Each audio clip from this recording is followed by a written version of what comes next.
நம்முடைய ஆண்டவரை நோக்கி பார்க்கலாம். எல்லாரும் இந்த ஆராதனையிலே முழு மனதோடும் முழு இருதயத்தோடும் முழு பலத்தோடும் அவரை ஆராதிக்க வந்திருக்கிற நாம் எல்லாரும் இணைந்து கொள்வோம். ஹல்லேலூயா, ஹல்லேலூயா. அவர் வாசல்களில் துதியோடு பிரவேசியுங்கள் என்று எழுதப்பட்டிருக்கிறது. I will enter his gates with thanksgiving. ஆண்டவருடைய சமூகத்திலே வந்திருக்கிற நாம் எல்லாரும் சத்தத்தை உயர்த்தி, ஆண்டவரே நாங்கள் உமக்கு நன்றி செலுத்துகிறோம் என்று சொல்லுவோம். எல்லாரும் சத்தத்தை உயர்த்தி ஆண்டவருக்கு நன்றி என்று சொல்லுவோம். ஹல்லேலூயா, ஹல்லேலூயா. நன்றி ஆண்டவரே, நன்றி ஆண்டவரே. நன்றியோடு நாங்கள் உம்மை துதிக்கிறோம், ஸ்தோத்தரிக்கிறோம், நன்றி செலுத்துகிறோம் ஆண்டவரே, நன்றி செலுத்துகிறோம் ஆண்டவரே. ஹல்லேலூயா, ஹல்லேலூயா. அக்கிரமங்களினாலே பாவங்களினாலே நாங்கள் மரித்து போயிருந்தோம்.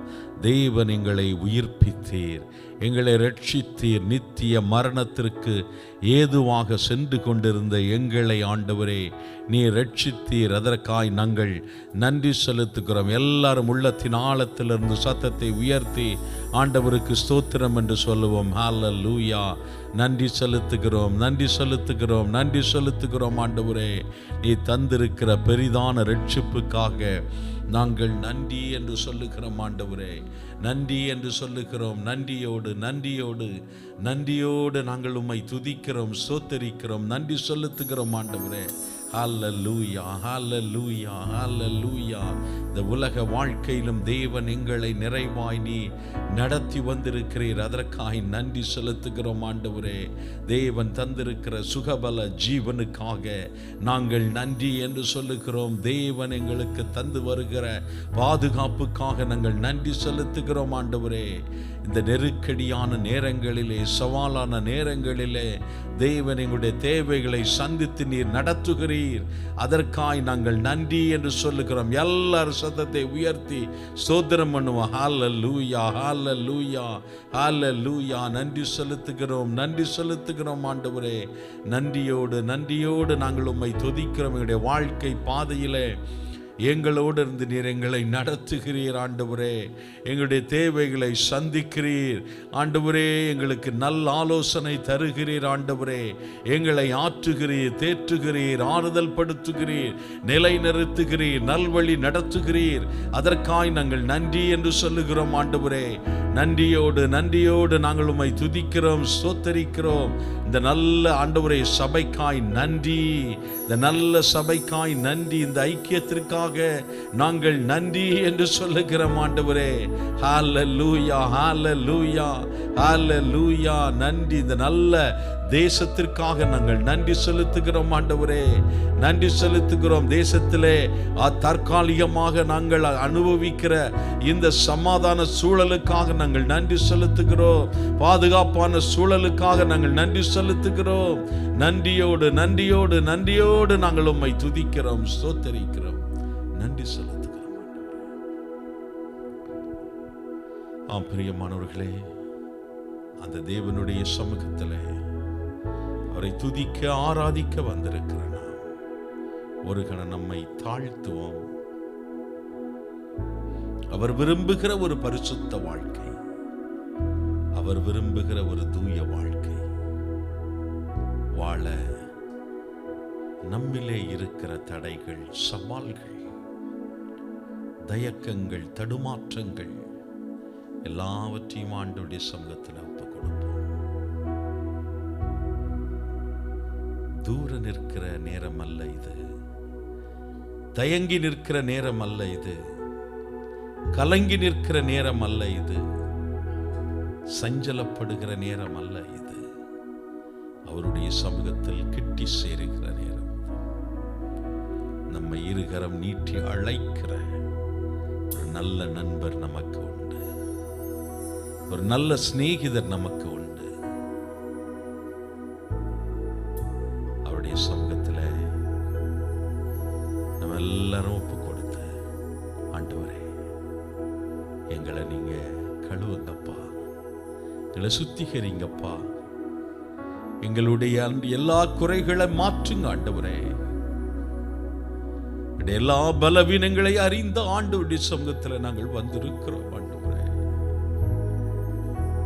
எங்களுக்கு நீர் உதவி செய்யும் என்று சொல்லி உண்மையாய் ஒரு சடங்காச்சாரமாக அல்ல, not as a mere formality, உண்மையாய் ஆண்டவருடைய சமூகத்தில் ஒரு வெளிப்பிரகாரமான அனுபவம் அல்ல, பரிசுத்த ஸ்தலத்தின் அனுபவம், மகா பரிசுத்த ஸ்தலத்தின் அனுபவத்தை இந்த காலை வேளையில் பெற்றுக்கொள்ளும்படியாய் ஆண்டவருடைய சமூகத்தில் எல்லாரும் கரங்களை உயர்த்தி ஆண்டவரே, பாவ சஞ்சலத்தை நீக்க பிராண நண்பர் தான் உண்டே, பாவ பாரம் தீர்ந்து போக மீட்பர் பாதம் தஞ்சமே என்று சொல்லி தெய்வ சமூகத்தில் ஒப்பு கொடுத்து நாம ஜபமாய் பாடலாம். பாவ சஞ்சலத்தை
every weakness.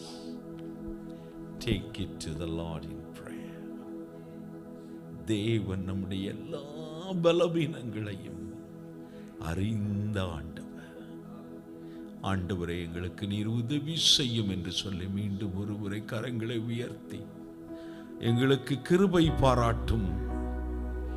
நீர் விரும்புகிற பரிசுத்த வாழ்க்கை வாழ எங்களுக்கு நீர் உதவி செய்யும். உமக்கு பிரியமாய் வாழ உதவி செய்யும். இந்த காலை வேளையிலே உம்மை தரிசிக்க வேண்டும். உடைய தொடுதலை உணர வேண்டும். உடைய வார்த்தைகளை பெற்றுக்கொள்ள வேண்டும். இந்த ஆராதனை ஆசீர்வாதமாயிருக்க வேண்டும். எங்களை ஒப்புக் கொடுக்கிறோம். இந்த ஆராதனையை ஆசீர்வதியும். எங்களோடு இந்த காலை வேளையிலே பேசும். மனநிறைவோடு மகிழ்ச்சியோடு புதிய தீர்மானத்தோடு எங்களை திருப்தி செய்து அனுப்பும். இயேசுவின் நாமத்தில் ஜெபிக்கிறோம் நல்ல பிதாவே, ஆமென், ஆமென். ஹல்லேலூயா, ஹல்லேலூயா.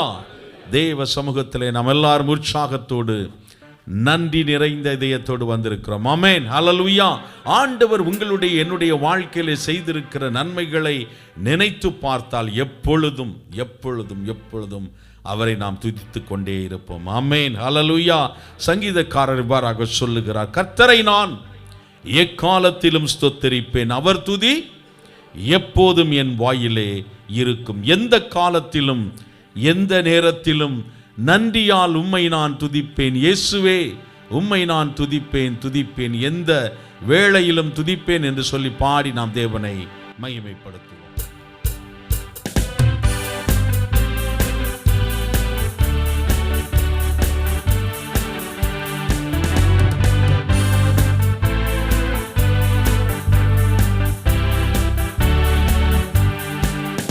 எந்த காலத்திலும் எந்த நேரத்திலும் நன்றியால் உம்மை நான் துதிப்பேன்.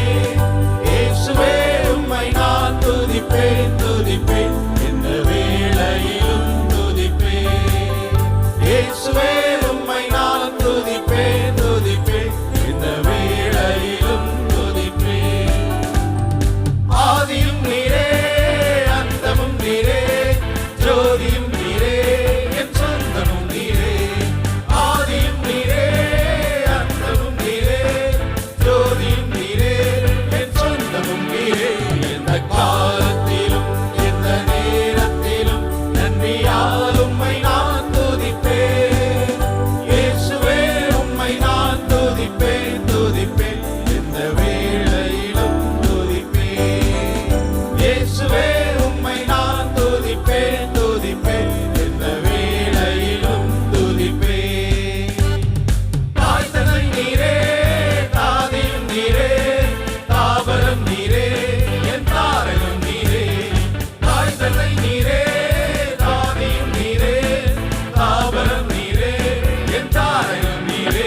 எந்த காலத்திலும் எந்த நேரத்திலும் நன்றியால் உம்மை நான் துதிப்பேன். இயேசுவே, உம்மை நான் துதிப்பேன் துதிப்பேன், எந்த வேளையிலும் துதிப்பேன்.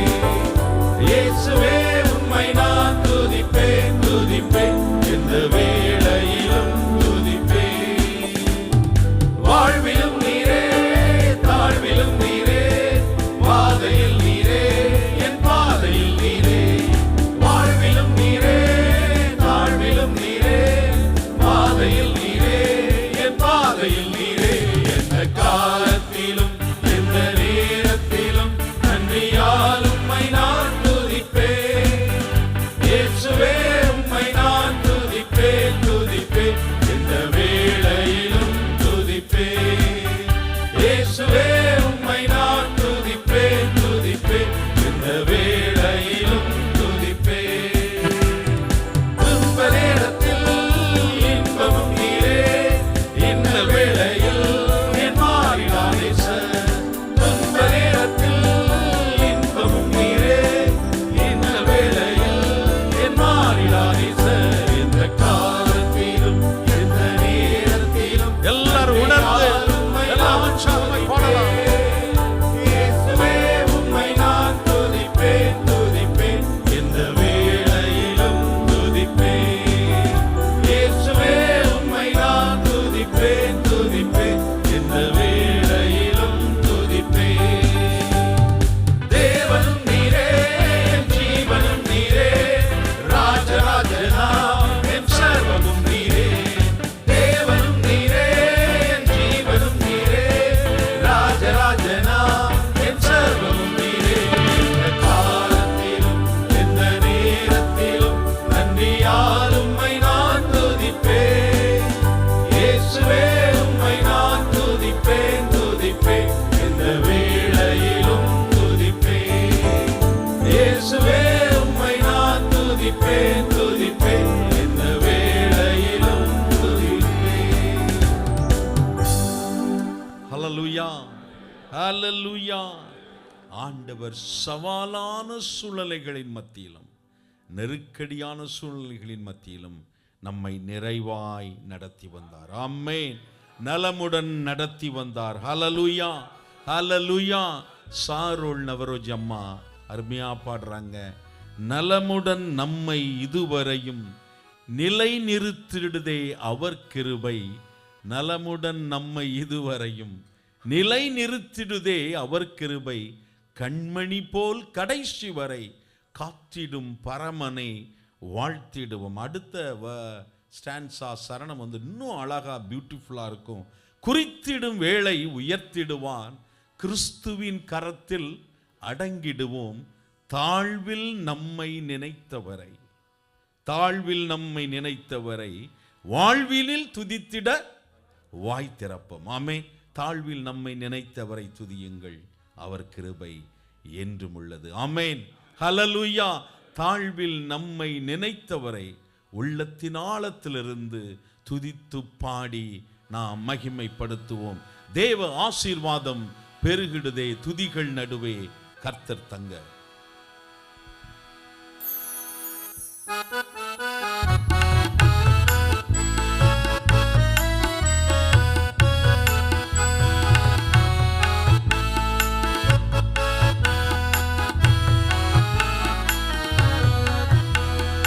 ஆசீர்வாதம் பெருகிடுதே துதிகள் நடுவே கர்த்தர் தங்க.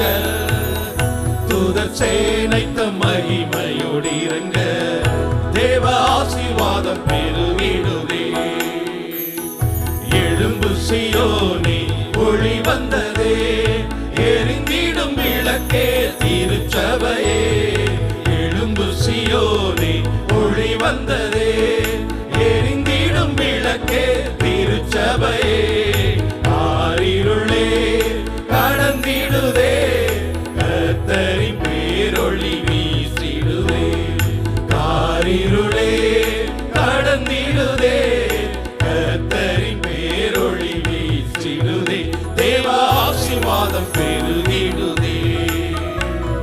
நலமுடன் நம்மை இதுவரையும் நிலை நிறுத்திடுதே அவர் கிருபை. நலமுடன் நம்மை இதுவரையும் நிலை நிறுத்திடுதே அவர் கிருபை. கண்மணி போல் கடைசி வரை காத்திடும் பரமனை வாழ்த்திடுவோம். கண்மணி போல் கடைசி வரை காத்திடும் பரமனை வாழ்த்திடுவோம். தேவ ஆசீர்வாதம் பெருகிடுதே.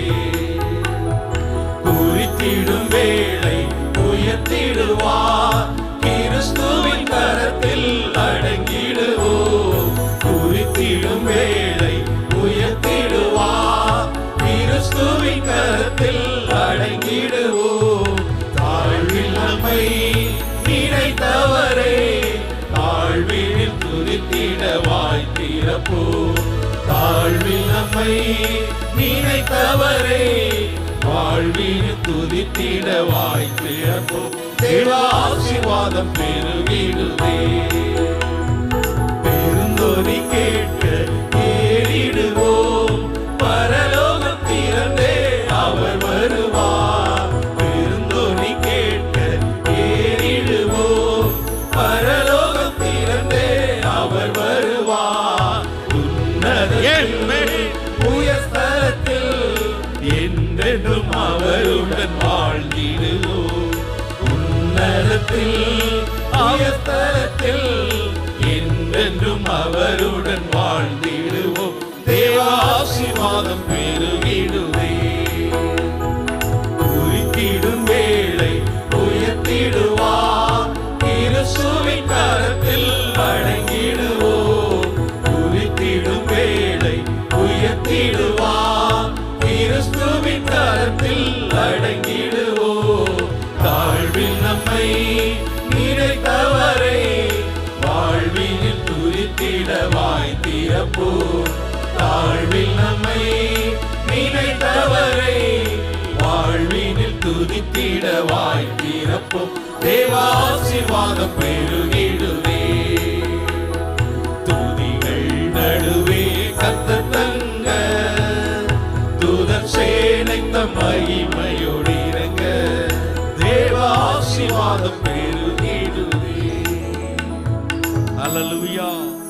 ஹல்லேலூயா. தேவன் நம்மோடு இருக்கிறார். ஆமென். நம்மை நிறைவாய் நடத்துகிறார். நம்முடைய தேவைகளை அவர் சந்திக்கிறார். நம்முடைய தாகத்தை அவர் தீர்க்கிறார். ஹல்லேலூயா. அன்று சிம்சோன் எதிரிகளோடு போராடி வெற்றி பெற்று தாகத்தோடு தேவனை நோக்கி வேண்டிய பொழுது சிம்சோனின் தாகத்தை தீர்த்த அந்த தேவன் இன்றும் நம் மத்தியிலே ஜீவனுள்ளவராயிருக்கிறார். ஹல்லேலூயா, ஹல்லேலூயா. பள்ளத்தாக்கில் நடக்கும்போது என்னை காண்பவரே, தாகத்தாலே கதறும்போது என்னை கேட்பவர்.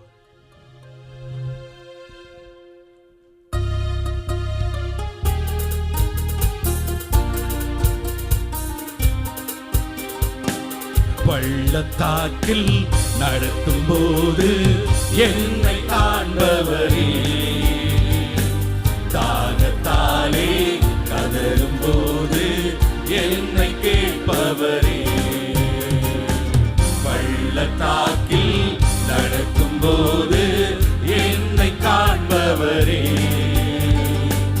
தாகத்தாலே கதறும்போது என்னை கேட்பவரே.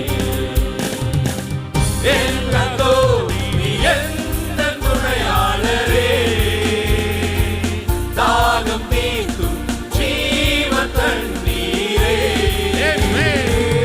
எந்த கோதி எந்த துணையாளரே,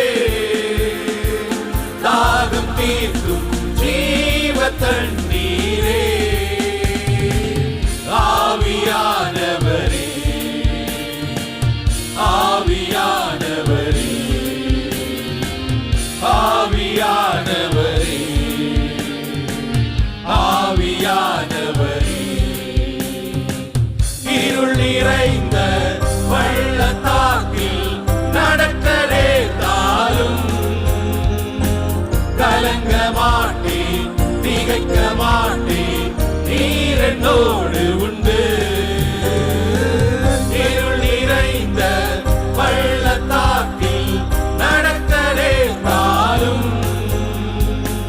கலங்க மாட்டேன், திகைக்க மாட்டேன், நீர் என்னோடு உண்டு.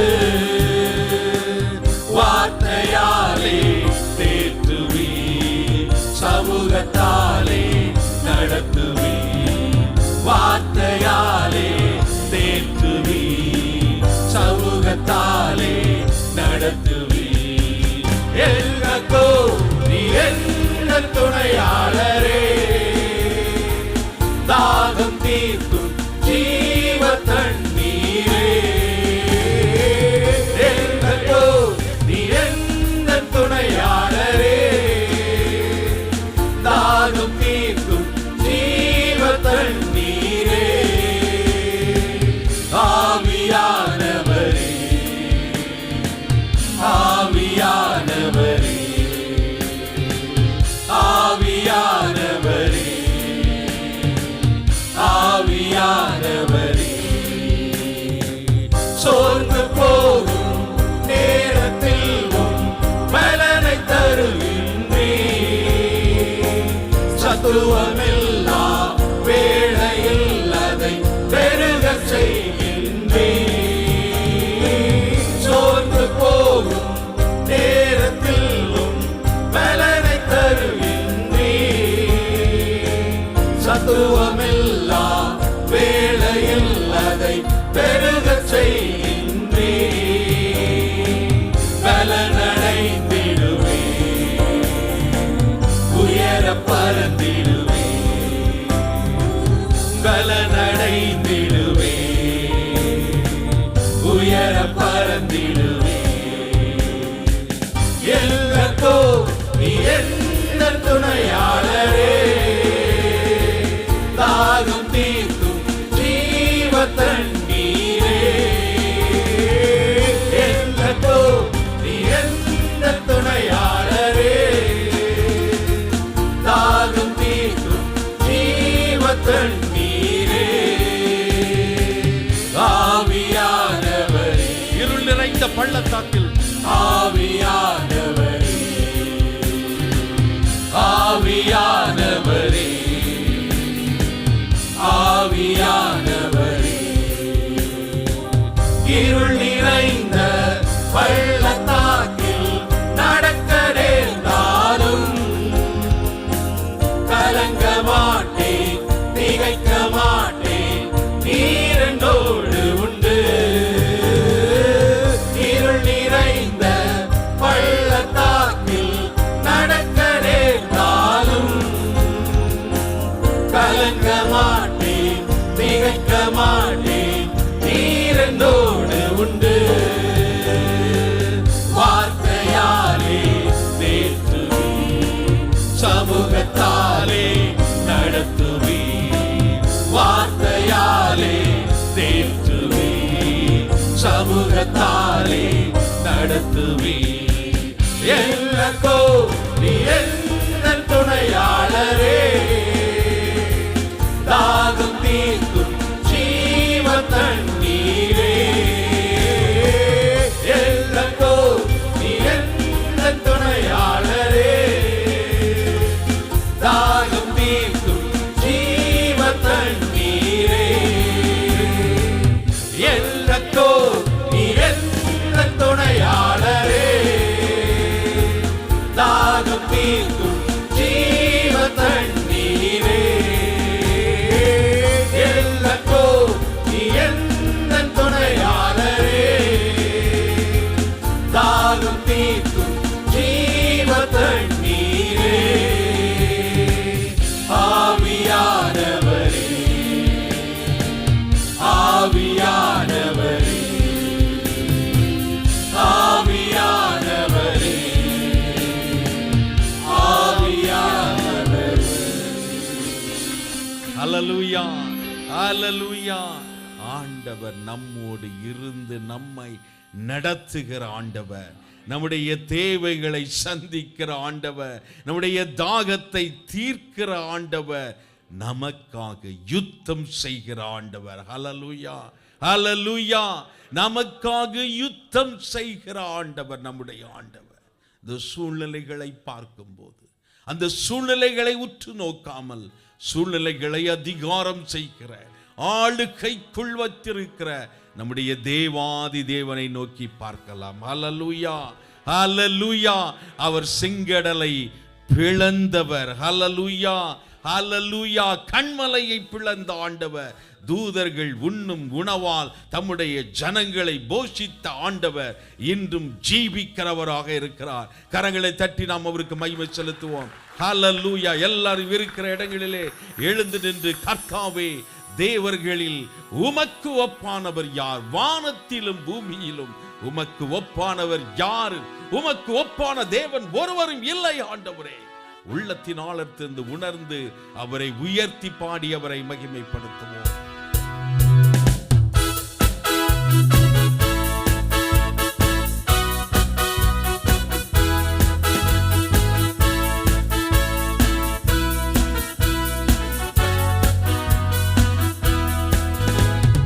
கர்த்தாவே, தேவர்களில் உமக்கு ஒப்பானவர் யார்? வானத்திலும் பூமியிலும் உமக்கு ஒப்பானவர்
உமக்கொப்பானவர் யார்?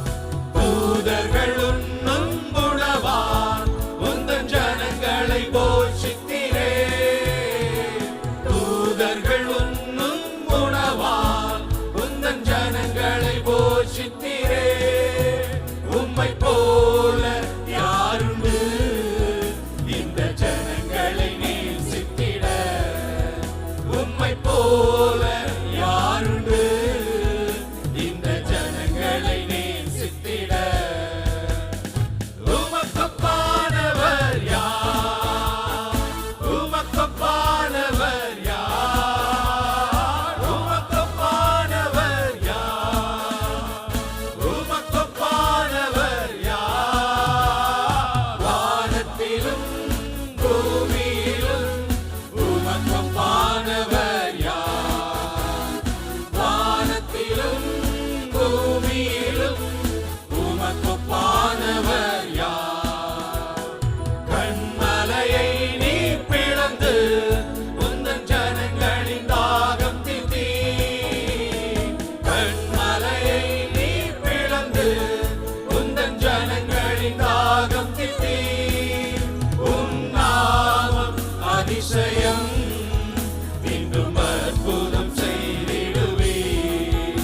உம் நாமம் அதிசயம், இன்றும் அற்புதம் செய்திடுவீர். உமக்கொப்பானவர் யார்? உமக்கொப்பானவர் யார்? உமக்கொப்பானவர் யார்? உமக்கொப்பானவர் யார்? வானத்திலும் பூமியிலும் உமக்கொப்பானவர் யார்?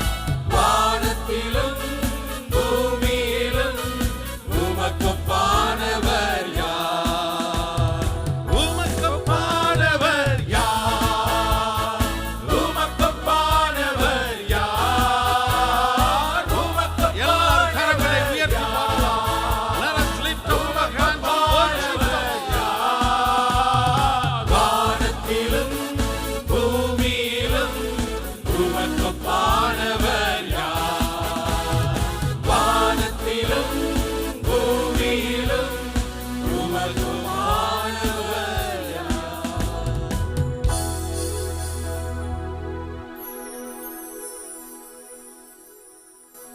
நீர் நல்லவர், நீர் வல்லவர், நீர் வாக்கு மாறாதவர். எங்களை இதுவரை நடத்தினவர், இனியும் நடத்துவீர். இம்மட்டும் எங்களோடு இருந்த இம்மானுவேல் இனியும் எங்களோடு இருப்பீர். நீர் மாத்திரம் எங்களுக்கு போதும். நீர் மாத்திரம் எங்களுக்கு போதும். You are more than enough, Lord. You are more than enough.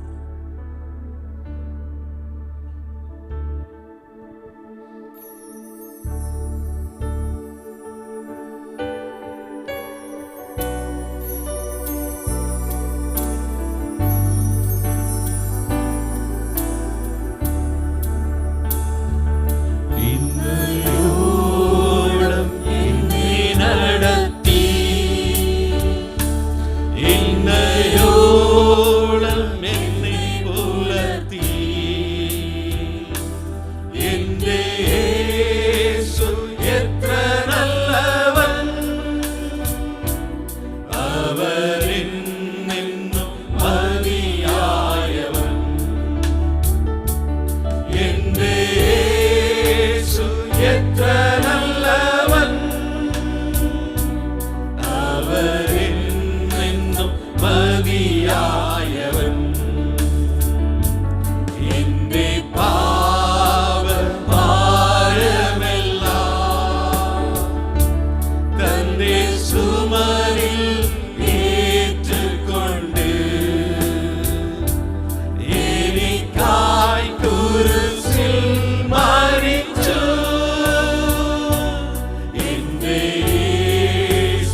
அஞ்ச மாட்டேன், அஞ்சவே மாட்டேன்.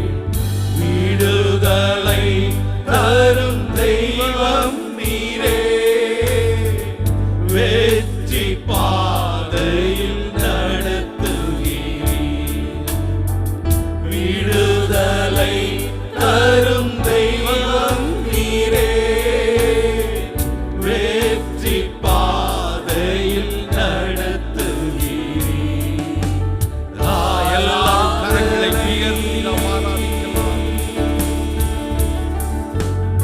ஆராதிக்கலாம். அப்பா அப்பா,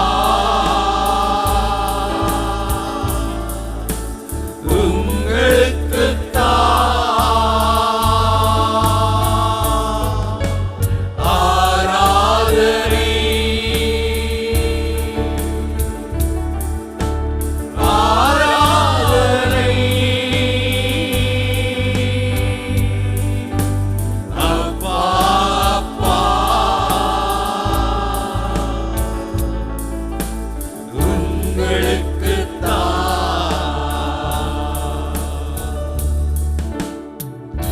என்னை காக்கும் கேடகமே, தலையை நிமிர செய்பவரே.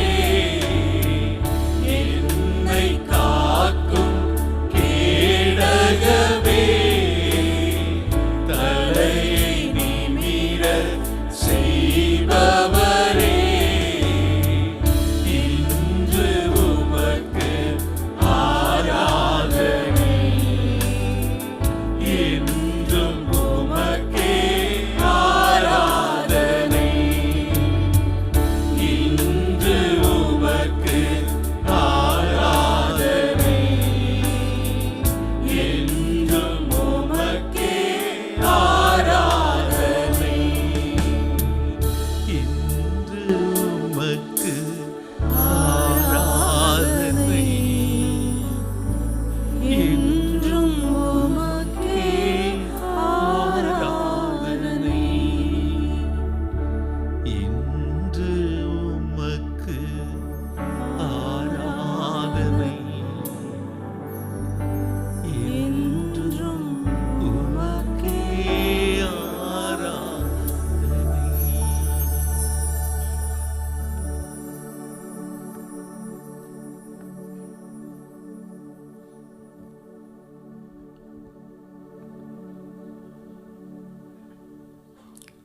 இன்று உமக்கு ஆராதனை, என்றும் உமக்கு ஆராதனை, என்றென்றும் என்றென்றும் என்றென்றும் உமக்கு ஆராதனை. இந்த காலை வேளையிலே தனிப்பட்ட விதத்திலே குடும்பமாய் சபையாய் நாங்கள் உம்மை உயர்த்துகிறோம், உம்மை ஆராதிக்கிறோம், உம்மை மகிமைப்படுத்துகிறோம். உடைய பரிசுத்த பாதத்தில் விழுந்து கண்ணீரினால் நன்றி நிறைந்த இதயத்தோடு நாங்கள் உம்மை முத்தம் செய்கிறோம். எங்களுடைய துதி கன மகிமை எல்லாம் உமக்கே உரித்தாகட்டும் ஆண்டவரே. இயேசு கிறிஸ்து என்கிற இணையற்ற நாமத்தில் ஜெபிக்கிறோம் நல்ல பிதாவே, ஆமென்.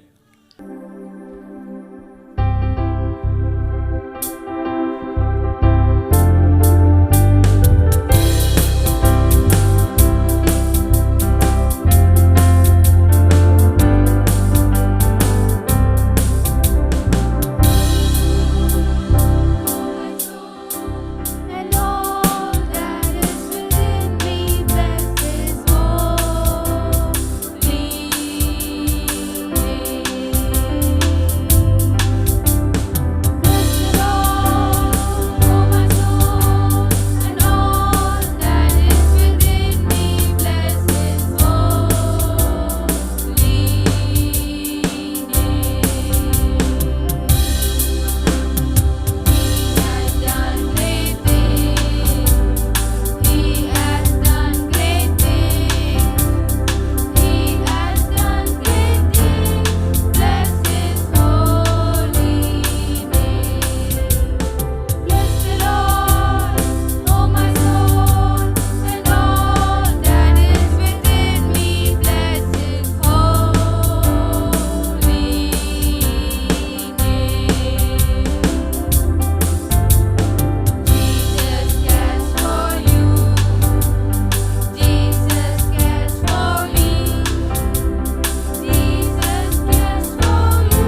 மகிமைப்படுத்துவோமாக. ஹல்லேலூயா, ஹல்லேலூயா. கர்த்தர் நல்லவர், ஆமென். கர்த்தர் நல்லவர், ஆமென். கர்த்தருக்கு மகிமை உண்டாவதாக. ஒரு சில அறிவிப்புகளை முன்பதாக போடப்பட்டிருக்கிறது, அதை கவனிக்க அன்பாய் கேட்டுக்கொள்கிறோம். ஸ்தோத்திரம். சபையின் ஆராதனை ஒழுங்குகள் இங்கே இருக்கிறது, அதை கவனித்து செயல்பட உற்சாகப்படுத்துகிறோம். ஞானஸ்நான வகுப்புகள் வருகிற மே மாதம் 3ஆம் தேதியிலிருந்து ஆரம்பிக்க இருக்கிறது. ஞானஸ்நானத்திற்காக ஆயத்தமாக இருக்கிறவர்கள் பெயர் கொடுக்க அன்பாய் கேட்டுக்கொள்கிறோம். பிரதர் குமார் இடத்திலும் பிரதர் பாபு இடத்திலும் அணுக அன்பாய் கேட்டுக்கொள்கிறோம். சங்கிலி தொடர் ஜெபம் 2 நாட்கள் நடந்தது. கிட்டத்தட்ட 183 பேர் பங்கு பெறுவதற்கு தேவன் கிருபை தந்தார். லேலூயா, ஹல்லேலூயா.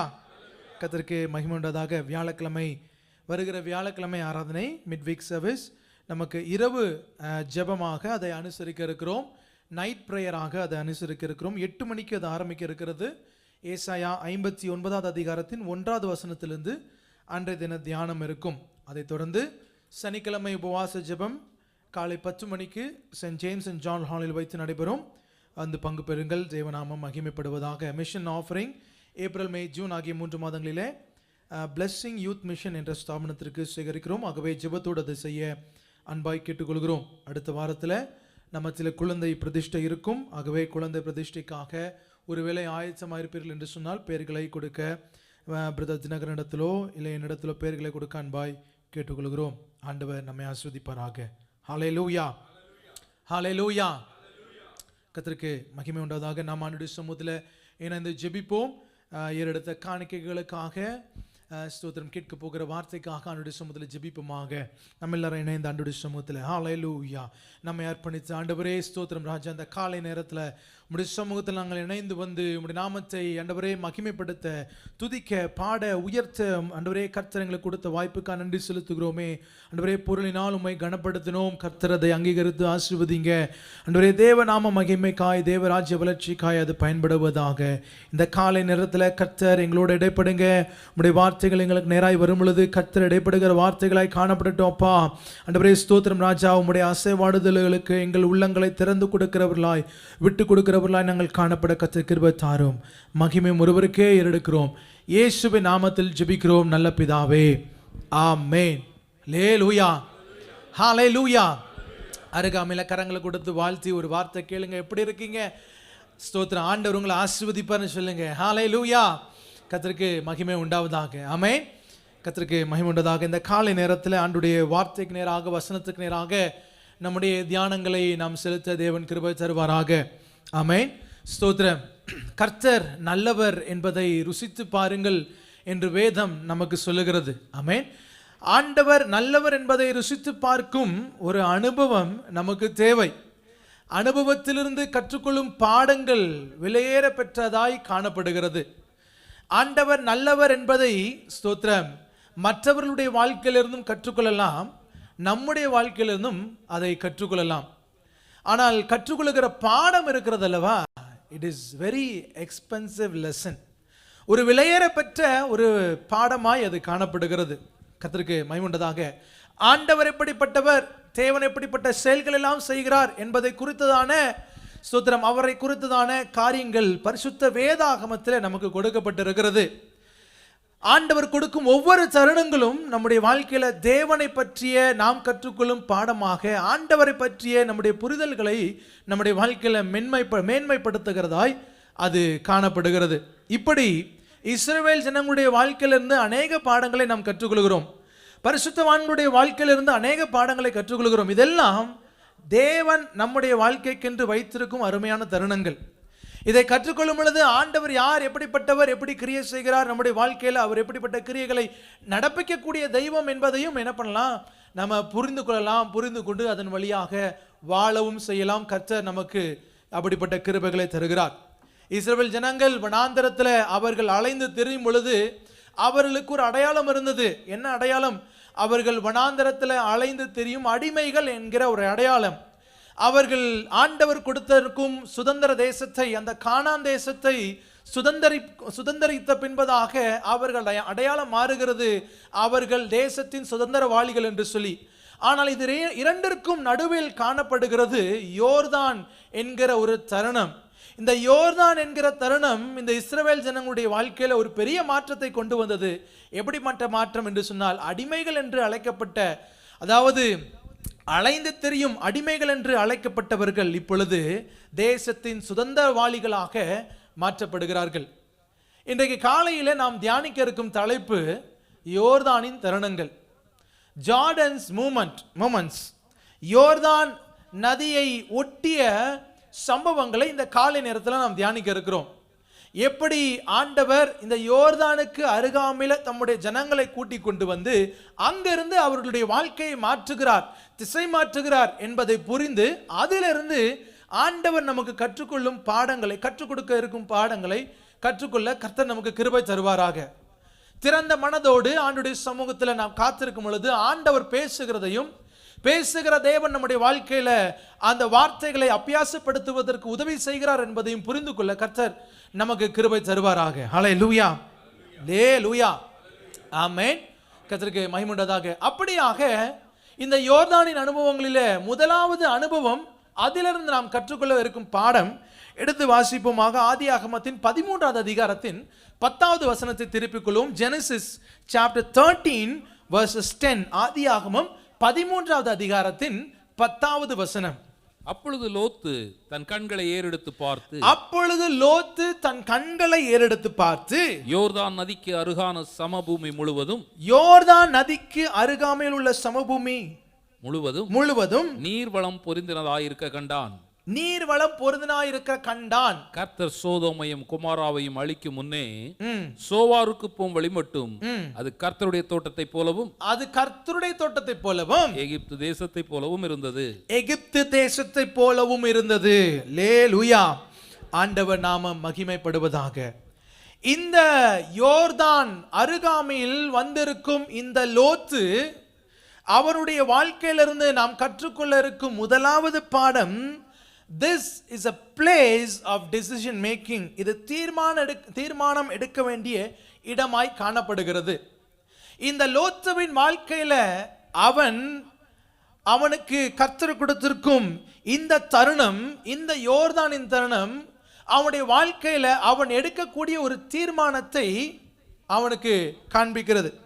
பெரியமானவர்களே, என்ன நடக்கிறது? ஆபிரகாமும் லோத்துவும் தேவனால் ஆசீர்வதிக்கப்பட்டவர்களாக அவர்கள் தேசத்தை சுற்றி அலைந்து திரிகிறார்கள். அப்பொழுது அவர்கள் ஒரு இடத்திற்கு, அதாவது பெத்தேல் ஆய் பட்டணத்திற்கு நடுவில் வந்து ஏற்கனவே தேவனுக்கு பலிபீடம் இட்டு தேவனை வணங்கின இடத்திற்கு வந்து அங்கு தங்குகிறார்கள். தேசம் முழுவதும் பஞ்சமாயிருக்கிறபடினாலே இங்கு ஆபிரகாமின் மேய்ப்பர்களுக்கும் லோத்துவின் மேய்ப்பர்களுக்கும் இடையே வாக்குவாதம் வருகிறது. இந்த வாக்குவாதம் ஆபிரகாமுக்கும் லோத்துவுக்கும் இடையே நிகழக்கூடிய நிகழ்வாய் அது மாறிவிடுகிறது. அந்த தருணத்தில் ஆபிரகாம் லோத்துவை பார்த்து, நீ என்னை விட்டு பிரிந்து போகலாம் என்று சொல்லி அவனுக்கு ஒரு அறிவுரை கொடுக்கிறான். அந்த அறிவுரையை எடுத்துக்கொண்ட லோத்து அவன் முதலாவது ஒரு தீர்மானம் எடுக்கிறான். He is making a decision and we are going to learn from what decision he is making and how he is making that decision. இவன் எப்படிப்பட்ட தீர்மானத்தை எடுத்தான், இந்த தீர்மானத்தினால் வந்த விளைவு என்ன என்பதை குறித்து, நாம் எப்படிப்பட்ட தீர்மானங்களை எடுக்க வேண்டும் என்பதை குறித்து நாம் கற்றுக்கொள்ள போகிறோம். பிரியமானவர்களே, இப்போ லோத்து ஆபிரகாமை விட்டு பிரிந்து போகக்கூடிய ஒரு தருணம். இரண்டு பேரும் ஆசீர்வதிக்கப்பட்டவர்கள் தான். தேவனால் ஆசீர்வதிக்கப்பட்டவர்கள் பூமி தாங்கக்கூடாத நிலைக்கு அவருடைய ஆசீர்வாதம் காணப்படுகிறது. சவால் என்று வந்த பிறகு, சவால் என்று வரும் பொழுது, நெருக்கடி என்று வரும் பொழுது நாம் எடுக்கக்கூடிய ஒவ்வொரு தீர்மானங்களும் மிக முக்கியமானவைகளாய் காணப்படுகிறது. என்ன ஆகவே சொல்லுவாங்க, do not take decisions when you are emotionally down. நாம கோபத்திலோ அழுகையிலோ கடினமான சூழ்நிலைகள் வழியாக நாம் செல்லும் பொழுது எடுக்கக்கூடிய தீர்மானங்கள் எல்லாம் ஒரு தவறான விளைவுக்கு நேராக நம்மை நடத்தக்கூடியதாய் காணப்படும். இங்க இவர்களுக்கு இரண்டு பேருக்கும் இடையே ஒரு வாக்குவாதம் காணப்படுகிறது. ஆபிரகாமுக்கும் லோத்துக்கும் நடுவே வசனத்தை எடுத்து வாசித்தீங்கன்னா அதுல தெரியும். பிரியமானவர்களே, அப்பொழுது லோத்து எடுக்கிற தீர்மானம் என்ன? தன் கண்களை ஏறெடுத்து பார்க்கிறான். கண்களுக்கு முன்பதாக இருக்கும் தேசத்தை எடுத்து பார்க்கிறான். நீர்வளம் பொருந்தியதா இருக்கிறது. அது மாத்திரமல்ல, கர்த்தருடைய தோட்டம் போல இருக்கிறது, எகிப்து தேசத்தை போல செழிப்பா இருக்கிறது என்று சொல்லி அவன் ஒரு தீர்மானத்தை எடுக்கிறான். பிரிந்து போகலாம், இந்த தேசத்திற்கு போய் அங்கு தங்கி தாபரிக்கலாம் என்று சொல்லி. விளைவு என்ன நேரிட்டது என்று சொன்னால், ஆதியாகமத்தின் 19வது அதிகாரத்தில் எல்லாவற்றையும் இழந்தவனாக அந்த தேசத்திலிருந்து துரத்தி விடப்பட்டவனாய் காணப்பட்டான். பிரியமானவர்களே, நாம் எடுக்கக்கூடிய தீர்மானங்கள் இட் சேஞ்சஸ் அவர் லைஃப். நாம் எடுக்கக்கூடிய தீர்மானங்கள் நம்முடைய வாழ்க்கையை முற்றிலுமாய் மாற்றி போடுகிற காரியமாய் இருக்கிறது. Your destiny is not decided by opportunities but by the choices we make. நம்முடைய எதிர்காலம் நமக்கு முன்பதாக இருக்கும் வாய்ப்புகளின் மூலமாக தீர்மானிக்கப்படுவதில்லை, நாம் எடுக்கும் முடிவுகளின் வாயிலாகவே அது தீர்மானிக்கப்படுகிறது. நாம் எப்படிப்பட்ட தீர்மானத்தை எடுக்கிறோம் என்பதில் மிக கவனம் உடையவர்களாய் காணப்பட வேண்டும். இந்த யோர்தானிலே லோத்து வரும் பொழுது அவன் எடுத்த தீர்மானம் அவன் பார்வைக்கு நலமான, பார்வைக்கு சுமுகமான, சமாதானமான, பார்வைக்கு இனிமையான ஒரு நிலையை தீர்மானிக்கிறதாக பார்க்கிறோம். பிரியமானவர்களே, எல்லா நல்லதாக தோன்றுகிற அனைத்தும் தேவ சித்தமாக இருக்காது. Not everything that looks good is God's will. நீதிமொழிகள் 14வது அதிகாரத்தின் 12வது வசனத்தில், Proverbs chapter 14 verses 12 நம்ம பார்த்தோம் அப்படின்னா, மனுஷனுக்கு செம்மையாய் தோன்றுகிற வழி உண்டு, மனுஷனுக்கு செம்மையாய் தோன்றுகிற வழி உண்டு பிரியமானவர்களே, ஆனால் அது அதன் முடிவு நன்மையாய் காணப்படாது. ஆமென். நாம் விரும்புகிறது போல காணப்படாது. இங்கு ஒரு நெருக்கடி வரும் பொழுது, ஆமென், ஆபிரகாமுக்கும் லோத்துக்கும் உடைய ஒரு நெருக்கடி வரும் பொழுது அவன் எடுத்திருக்க வேண்டிய தீர்மானம் எப்படிப்பட்டதா இருந்திருக்க வேண்டும் என்று சொன்னால் அதை பின்பதாக பார்க்க போகிறோம். ஆனால் அவன் எடுத்த தீர்மானம் எப்படிப்பட்டதா இருந்தது? தன் கண்களை ஏறெடுத்து பார்த்து தன் கண்களுக்கு இனிமையான, தன் பார்வைக்கு அருமையான இடத்தை அவன் தீர்மானிக்கிறான். அநேக நேரத்தில் நம்முடைய இருதயம் எந்த திசையில் இருக்கிறதோ அந்த திசையில் தாமே நாம் நம்முடைய தீர்மானங்களை எடுக்கிறோம். நாம் அதை தான் தேர்வு செய்கிறோம். Our choices reveals our heart's direction. நம்முடைய இருதயம் எங்க இருக்குதோ அதை தான் பெரும்பான்மையாக நாம் தீர்மானிக்க கூடியவர்களாய் காணப்படுவோம். எனக்கு இது நல்லதா படுது, எனக்கு இது சரியா வரும்னு தோணுது, இதை செய்வதனால பிரயோஜனம் உண்டு, இதை செய்வதனால இந்தந்த விளைவை எனக்கு கொடுக்கக்கூடியதா இருக்கிறபடினால இதை நான் தீர்மானிக்கிறேன் என்று சொல்லி அநேக நேரங்களிலே we make our decision based on that. ஆனால் நல்ல கவனிங்க, வசனம் சொல்லுகிறது மத்தேயு 6வது அதிகாரத்தின் 21வது வசனம், Matthew chapter 6 verses 21ல, உங்கள் பொக்கிஷம் எங்கே இருக்கிறதோ அங்கள் உங்கள் இருதயமும் இருக்கிறது. நாம எந்த இடத்துல நம்ம இருதயம் இருக்கிறதோ அதை நோக்கி தான் நாம் என்ன பண்ணுவோம்? நகரக்கூடியவர்களாய் காணப்படுவோம். ஆனால் தேவனை பற்றி கொள்ளுகிற பிள்ளைகளுடைய வாழ்க்கையில பார்வையினால் பார்த்து தீர்மானிக்க கூடியவர்களாய் இராதபடிக்கு தேவன் பேரில் விசுவாசம் வைத்து தீர்மானிக்கிறவர்களாய் காணப்பட வேண்டும். ஆண்டவரை நம்பி ஆண்டவர் பேரில் விசுவாசம் வைத்து நாம எடுக்கக்கூடிய ஒவ்வொரு தீர்மானமும் காணப்பட வேண்டும் பிரியமானவர்களே. ஆகவேதான் 2 கொரிந்தியர் 5வது அதிகாரத்தின் 6வது வசனத்துல 2 Corinthians chapter 5 verses 6ல நாம் தரிசித்து நடவாமல் விசுவாசித்து நடக்கிறோம். ஆமென். எங்க கூட சேர்ந்து சொல்லுங்க, நாம் தரிசித்து நடவாமல். அல்லேலூயா. ஆமென்.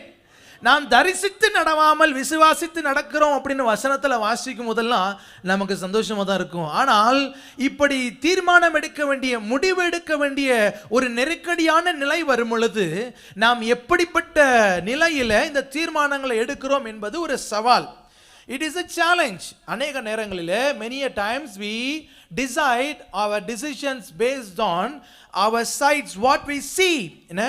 நமக்கு புலன்படுகிற சூழ்நிலை, our visible conditions, நம்முடைய உணர்ச்சிகளின் அடிப்படையில், our emotions, நம்முடைய மனித கணக்குகளின் அடிப்படையில், human calculations, தற்போதைய வரம்புகளின் அடிப்படையில் பிரசன்ட் லிமிட்டேஷன்ஸ் அடிப்படையில் அநேக நேரங்களில் நாம் தீர்மானிக்கிறோம்.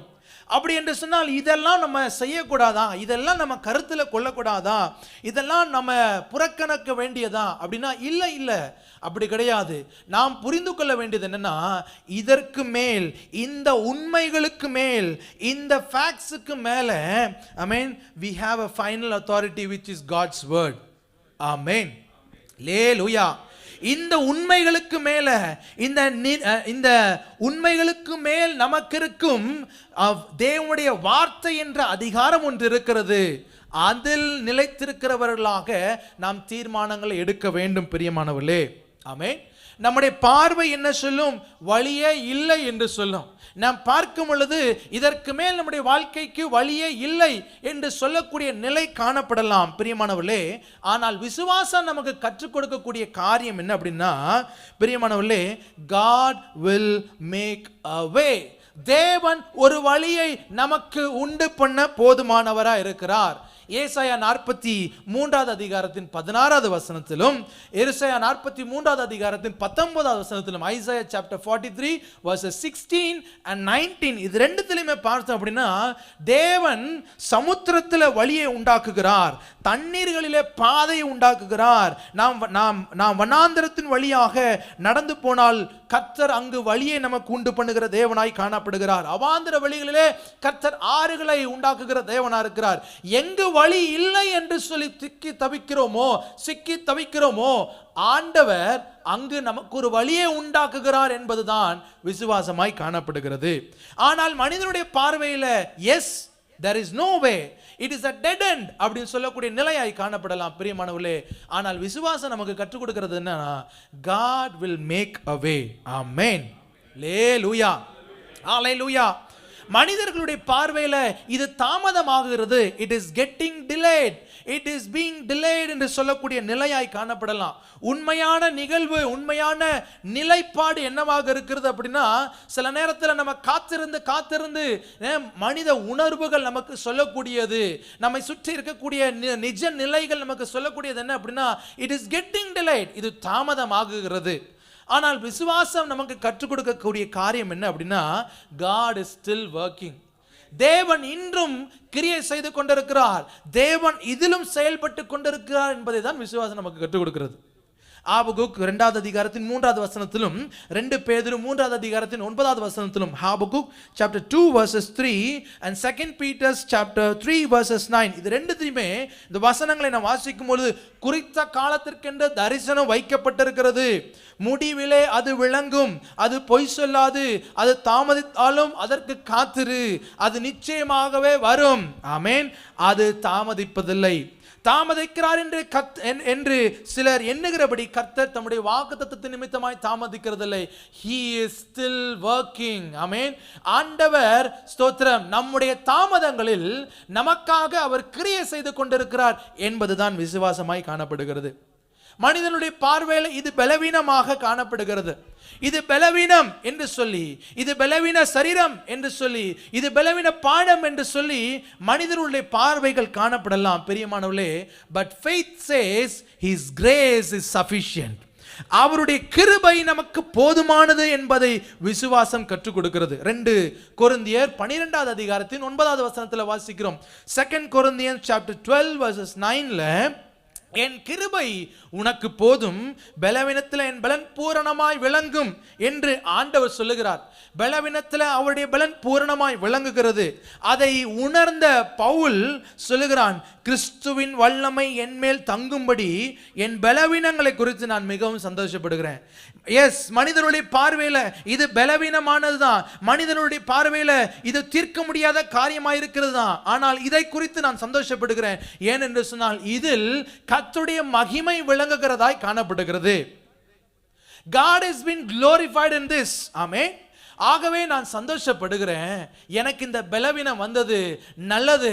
ஆமென், ஸ்தோத்திரம். மனிதனுடைய பார்வையில் இது பலவீனமாய் காணப்படலாம், ஆனால் என் தேவனுடைய பார்வையில் அவருடைய கிருபை இறங்குகிறதாய் காணப்படுகிறது. அல்லேலூயா, ஹalleluya, ஆமென். கர்த்தருக்கு மகிமை உண்டாவதாக. ஆகவே தான் பவுல் சொல்லுகிறான் 2 கொரிந்தியர் 5வது அதிகாரத்தின் 6வது வசனத்தில், நாம் தரிசித்து நடவாமல் விசுவாசித்து நடக்கிறோம். ஆமென். விசுவாசம் மனித நம்பிக்கைகளில் அல்ல பிரியமானவர்களே, மனித எதிர்பார்ப்புகளிலும் அல்ல பிரியமானவர்களே, நேர்மறையான சிந்தனைகளில் அல்ல பிரியமானவர்களே. விசுவாசம் எங்கிருந்து தொடங்குகிறது தெரியுமா?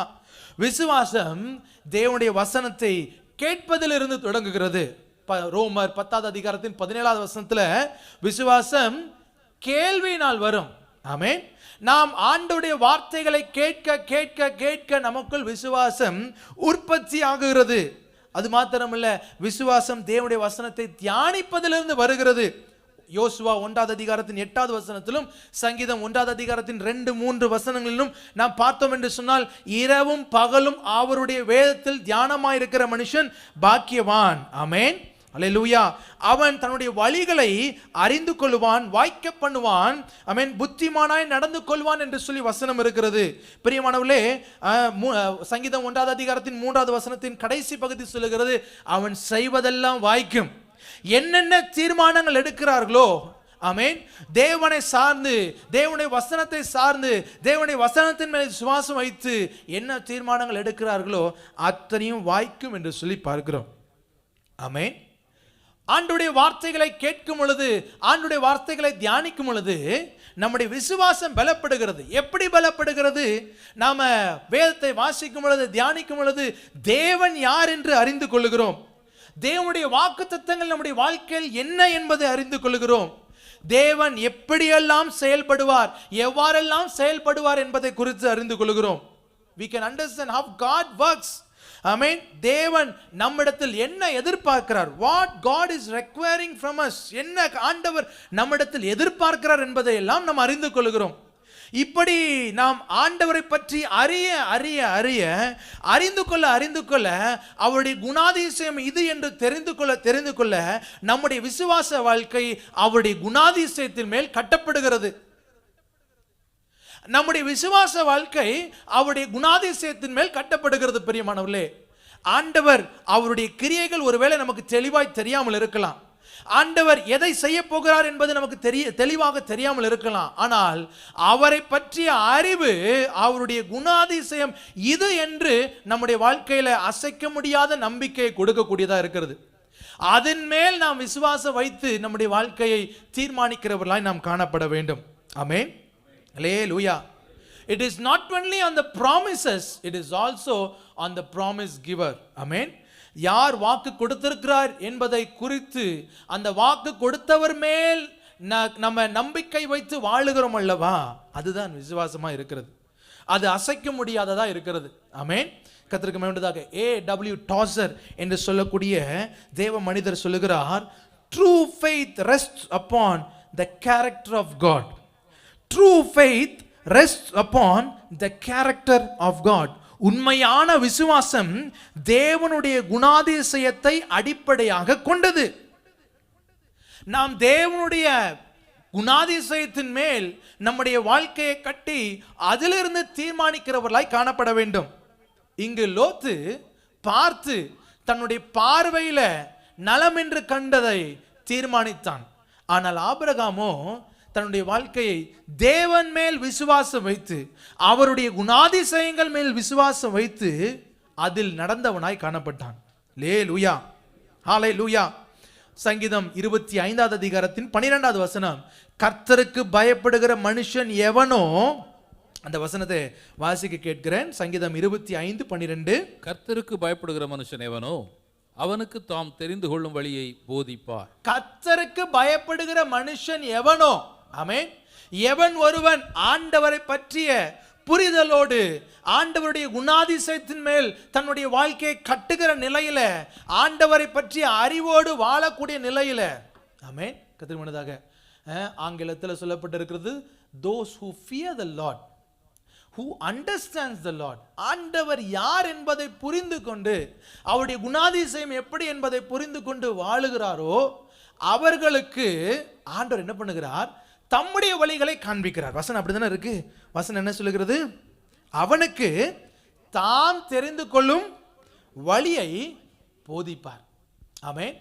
நாம ஆண்டவர் மேல் நம்முடைய வாழ்க்கை, ஆண்டவருடைய குணாதிசயத்தின் மேல் நம்முடைய வாழ்க்கை கட்டும் பொழுது, ஆண்டவர் எப்படி கிரியை செய்வார் என்பதை புரிந்து கொண்டு அதில் நம்ம தீர்மானங்கள் எடுக்கும் பொழுது தேவன் தெரிந்து கொள்ளும் வழியை நமக்கு காண்பிக்கக்கூடியவராக இருக்கிறார். ஆகவே நாம் எடுக்கும் தீர்மானங்கள் எல்லாம் தேவனுடைய குணாதிசயத்தின் மேல் நம்முடைய நம்பிக்கையை வைத்து தீர்மானிக்கிறவர்களாய் காணப்பட வேண்டும். பவுல் சொல்லுகிறது போல தரிசித்து நடவாமல் விசுவாசித்து நடக்கிறவர்களாய் காணப்படணும். லேலூயா, ஹalleluya, லேலூயா. ஆஸ்வல்ட் சாம்பர்ஸ் என்று சொல்லக்கூடிய தேவ மனிதர் சொல்லுகிறார், faith never knows where it is being led. Faith never knows where it is being led, but it loves and knows the one who is leading. But it loves and knows the one who is leading. தமிழில் வாசிக்கிறேன். விசுவாசம் எங்கே வழி என்பதை அறிவது அல்ல, மாறாக தன்னை வழிநடத்துபவரை நேசித்து அறிந்திருப்பது தான் விசுவாசம். ஆமென்.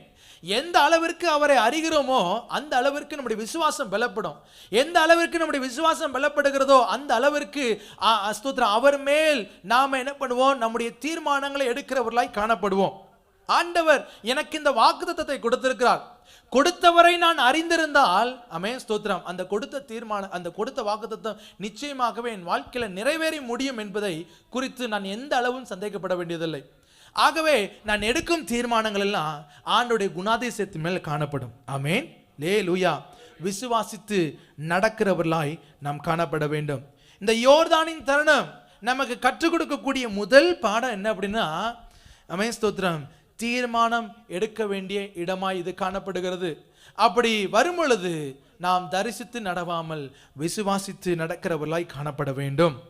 இரண்டாவது எடுத்து வாசிக்க கேட்போமாக 2 ராஜாக்கள் 2வது அதிகாரத்தின் 6வது வசனம். 2 Kings chapter 2 verses 6. 2 ராஜாக்கள் 2வது அதிகாரத்தின் 6வது வசனத்தை திருப்பிக் கொள்வோமாக. பின்பு எலியா அவனை நோக்கி, நீ இங்கே இரு, கர்த்தர் என்னை யோர்தானுக்கு அனுப்புகிறார் என்றான்.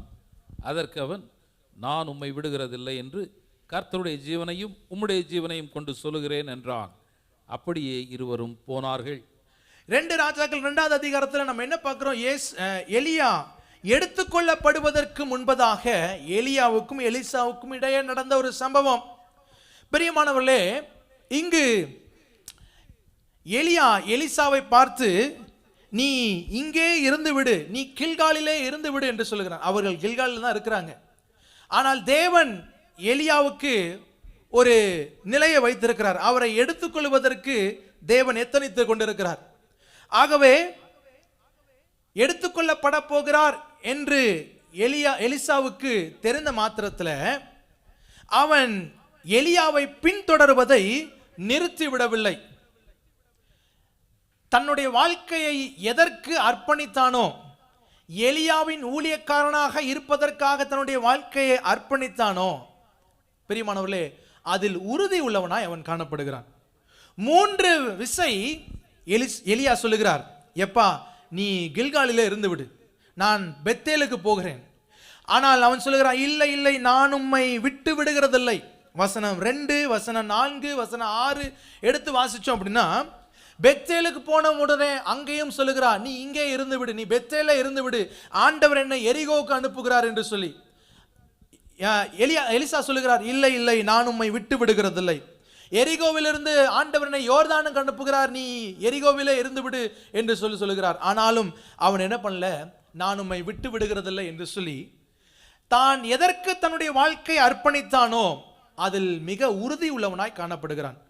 நிறைய நேரத்தில் இந்த எரிகோவின் அனுபவம் நம்முடைய வாழ்க்கையில் நம்முடைய அர்ப்பணம் என்ன நிலையில் இருக்கிறது என்பதை சோதிக்கும் இடமாய் இது காணப்படுகிறது.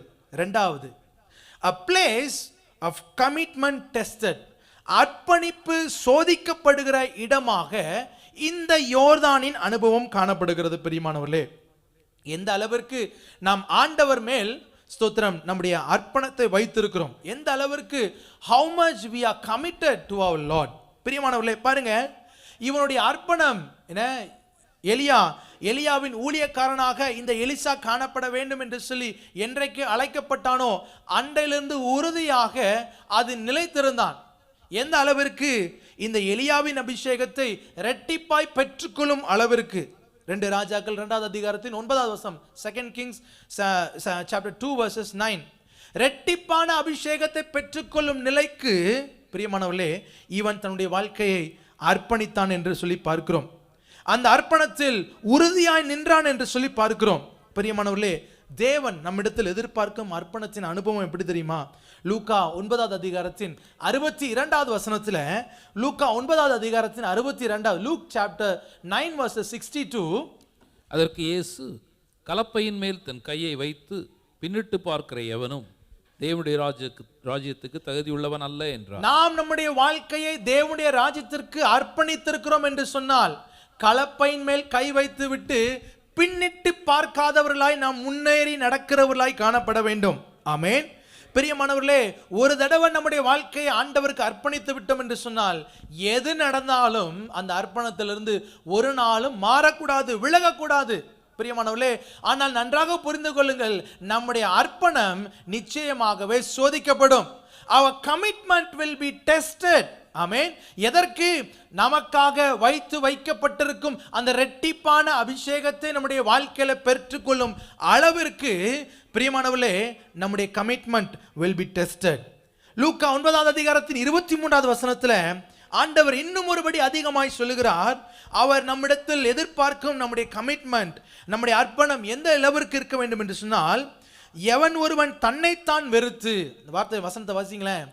லூக்கா 9வது அதிகாரத்தின் 23வது வசனம். ஒருவன் என் பின்னே வர விரும்பினால், ஒருவன் என் பின்னே வர விரும்பினால், ஒருவன் என்னை எனக்கு நேராக தன்னுடைய வாழ்க்கையை அர்ப்பணிக்க விரும்பினால், ஆமென், தன்னைத்தான் வெறுத்து, அவன் தன்னைத்தான் வெறுத்து தன் சிலுவையை அனுதினமும் எடுத்துக்கொண்டு, தன் சிலுவையை அனுதினமும் எடுத்துக்கொண்டு என்னை பின்பற்ற கடவன். என்னை பின்பற்ற கடவன். அல்லேலூயா, ஹல்லேலூயா, ஹல்லேலூயா.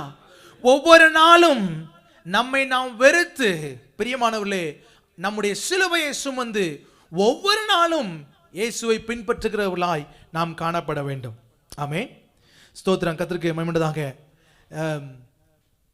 தன்னைத்தான் வெறுத்து என்று சொல்லும் பொழுது, தன் சிலுவையை எடுத்துக்கொண்டு என்று சொல்லும் பொழுது பிரியமானவர்களே நமக்குள் இருக்கும் அந்த சுயத்தை முற்றிலுமாக சிலுவையில் அறைந்து ஆண்டவருக்கு பின்னாக நாம் செல்கிறவர்களாய் காணப்பட வேண்டும். டெட்ரிச் பான்ஹாஃபர் என்று சொல்லக்கூடிய தேவ மனிதர் அவர் சொல்லுகிறார், when Christ calls a man he bids him come and die. When Christ calls a man he bids him come and die. சீஷத்துவ அழைப்பின் உச்சக்கட்டம் என்ன தெரியுமா? கிறிஸ்து ஒருவனை அழைக்கும் பொழுது, வா எனக்காக மரி என்று சொல்லி மரிக்கவே ஆண்டவர் அழைக்கிறார். பிரியமானவர்களே, சீஷனாக நாம் காணப்பட வேண்டும். சீஷத்துவத்திற்கு நேராக நம்முடைய வாழ்க்கையை அர்ப்பணிக்க வேண்டும்.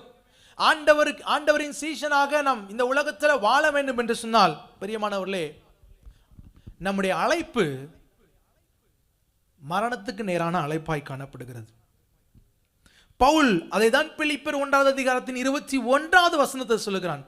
Philippians chapter 1 verses 21.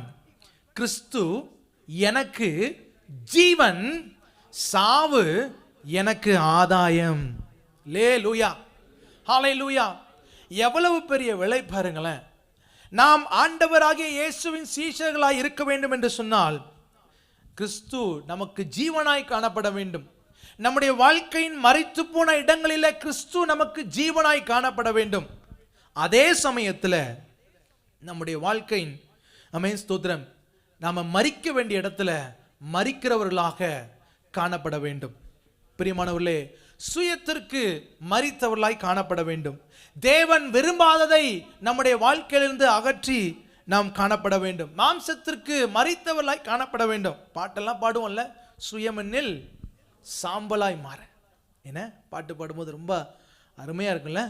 சுயமென்னில் சாம்பலாய் மாற சுத்தாவியே அனல் மூட்டும் ஜெயம் பெற்று. எப்படி பாருங்க, ஸ்தோத்திரம். என்ன பாட்டு பாடும்போதெல்லாம் நல்லா தான் இருக்கும் இல்ல. சுயம் சாகணும், ஆனா உண்மையிலே சுயம் செத்துருக்குதா? சிலுவையில அதை அறைந்திருக்கிறோமா? அதை நாம் மரணத்துக்கு நேராக ஒப்பு கொடுத்திருக்கிறோமா? நிறைய நேரத்தில் வந்துடும்ல, நான் யாரு? பைபிளை தூக்கலன்னா நான் யார் தெரியுமா? என ஸ்தோத்திரம். ஆண்டவருடைய அழைப்பு நம்முடைய வாழ்க்கையில மிகவும் உன்னதமானது பிரியமானவர்களே. அதற்கு நம்முடைய வாழ்க்கையை அர்ப்பணிக்கிற அனுபவம் இந்த யோர்தானின் அனுபவமாய் காணப்படுகிறது. ஒரு தடவை ஆண்டவரை பின்பற்றுவதற்கு நாம் நம்முடைய வாழ்க்கையை அர்ப்பணித்து விட்டோம் என்று சொன்னால் ஒரு காலமும் பின்னிட்டு பார்க்க கூடாது. நம்முடைய சுயத்தை சிலுவையில் அறைந்தவர்களாக, முற்றிலும் மறந்தவர்களாக, கர்த்தருக்கு மகிமையாக நாம் இயேசுவை பின்பற்றுகிறவர்களாய் காணப்பட வேண்டும். ஆண்டவர் அதை தான் நம்ம இடத்துல எதிர்பார்க்கிறார். லூக்கா 9:23 தன்னைத்தான் வெறுத்து சிலுவையை அனுதினமும் சுமந்து என்னை பின்பற்ற கடவன். அல்லேலூயா. A.W. Tozer என்று சொல்லக்கூடிய தேவ மனிதர் அவர் சொல்லும்போது சொல்லுகிறார், it is doubtful whether God can bless a man gratefully until he hurt him deeply. மறுபடியும் வாசிக்கிறேன், it is doubtful whether God can bless a man greatly until he has hurt him deeply. தமிழில் சொல்லுகிறேன், ஒரு மனிதனை தேவன் ஆழமாக உடைக்காமல் அவனை மகத்துவமாக ஆசீர்வதிப்பாரா என்பது சந்தேகமே. ஆண்டவர் ஒரு மனிதனை இரட்டத்தனையாய் ஆசீர்வதிக்க வேண்டும் என்று சொன்னால், ஒரு மகத்துவமான ஆசீர்வாதத்தை ஒரு மனிதன் சுதந்திரித்துக் கொள்ள வேண்டும் என்று சொன்னால், அவன் தன்னுடைய வாழ்க்கையில சிலுவையில அடிக்க வேண்டிய காரியங்களை முற்றிலுமாக அடிக்கிறவனாய், சிலுவை சுமந்து இயேசுவை பின்பற்றுகிறவனாய் காணப்பட வேண்டும். ஆமென். அல்லேலூயா. ஹல்லேலூயா. ஸ்தோத்திரம். இதுதான் கிறிஸ்தவ வாழ்க்கை. இப்படிப்பட்டவர்களாக தான் நம்முடைய வாழ்க்கையை நாம் அர்ப்பணிக்க வேண்டும் என்று சொல்லி தேவன் நம்மிடத்தில் எதிர்பார்க்கிறார். நம்ம நிறைய நேரத்தில் ஆண்டவரை ஏற்றுக்கொண்ட மாத்திரத்தில் ஆண்டவரே என்று சொல்லி நம்முடைய வாழ்க்கையை அர்ப்பணித்த தருணத்தை நாம் நினைத்து பார்த்தோம் என்று சொன்னால், இன்றைக்கு வரைக்கும் அது பூரிப்பாக தான் இருக்கும். நம்முடைய வாழ்க்கையை ஆண்டவருக்கு அர்ப்பணித்த பொழுது நமக்குள் ஏற்பட்ட மாற்றத்தை நம்மை சுற்றி இருந்தவர்கள் புரிந்து தேவனை மகிமைப்படுத்தினதெல்லாம் ஆச்சரியமாக பூரிப்பாக தான் இருக்கும். ஆனால் இன்றைக்கு வரைக்கும் அந்த மாற்றத்தை நம்முடைய வாழ்க்கையில சுமந்திருக்கிறோமா என்பது ஒரு மிகப்பெரிய கேள்வி. ஒவ்வொரு நாளும் ஆண்டவர் விரும்புகிற அந்த சுயத்தை சிலுவையில் அறைகிறோமா, அறைந்து அந்த சிலுவையை சுமந்து இயேசுவுக்கு பின் செல்கிறோமா என்பது நமக்கு முன்பதாக இருக்கும் ஒரு பெரிய சவாலான கேள்வி. ஆமென்.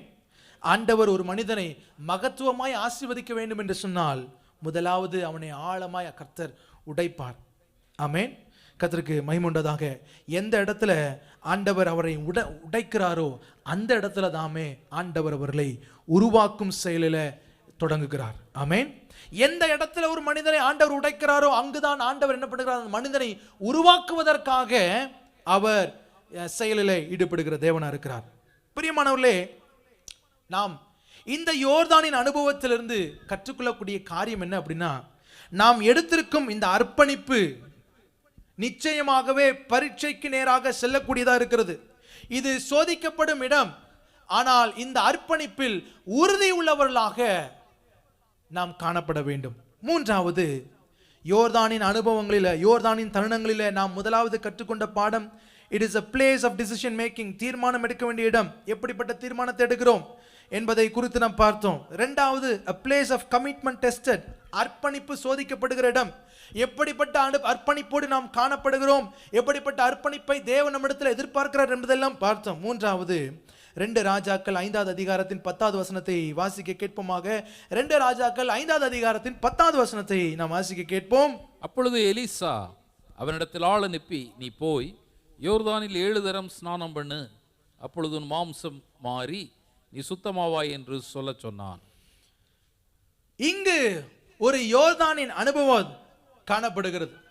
இந்த யோர்தானின் அனுபவத்திலிருந்து நாம் கற்றுக்கொள்ளக்கூடிய பாடம் என்ன அப்படின்னா, பிரியமானவர்களே, this Jordan is a place of humility. மனத்தாழ்மையின் ஒரு இடமாய் இந்த யோர்தான் நமக்கு ஒரு பாடத்தை கற்றுக் கொடுக்கிறது.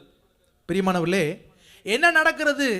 நாமான் என்று சொல்லக்கூடிய ஒரு படைத்தலைவன், அவன் சீரிய நாட்டு படைத்தலைவனாய் காணப்படுகிறான். வசனம் 2 ராஜாக்கள் 5வது அதிகாரத்தின் முதல் வசனத்திலிருந்து வாசித்தோம் என்று சொன்னால் அவனை குறித்ததான அறிமுகங்கள் இங்கே காணப்படுகிறது. அவன் படைத்தலைவனாக, பெரிய மனுஷனாக, அவனுக்கு கீழ் அநேக பேர் எண்ணிக்கைக்கு அநேக எண்ணிக்கை உடையவர்களாய் காணப்படுகிறார்கள் என்று சொல்லி எல்லாம் அங்கு சொல்லப்படுகிறது. அவன் மகா பெரிய பராக்கிரமசாலியாய் காணப்படுகிறான். ஆனால் அவனுக்கு ஒரு பிரச்சனை. என்ன பிரச்சனை? அவன் ஒரு குஷ்டரோகி. இப்பொழுது அவன் இஸ்ரவேல் தேசத்திலிருந்து பிடித்து வந்த ஒரு சிறுமி ஒரு காரியத்தை சொல்லுகிறார். சமாரியா தேசத்தில் ஒரு தீர்க்கதரிசி இருக்கிறார். அவரிடத்துல போனால் அவர் இந்த குஷ்டரோகத்தை நீக்க வல்லவர்.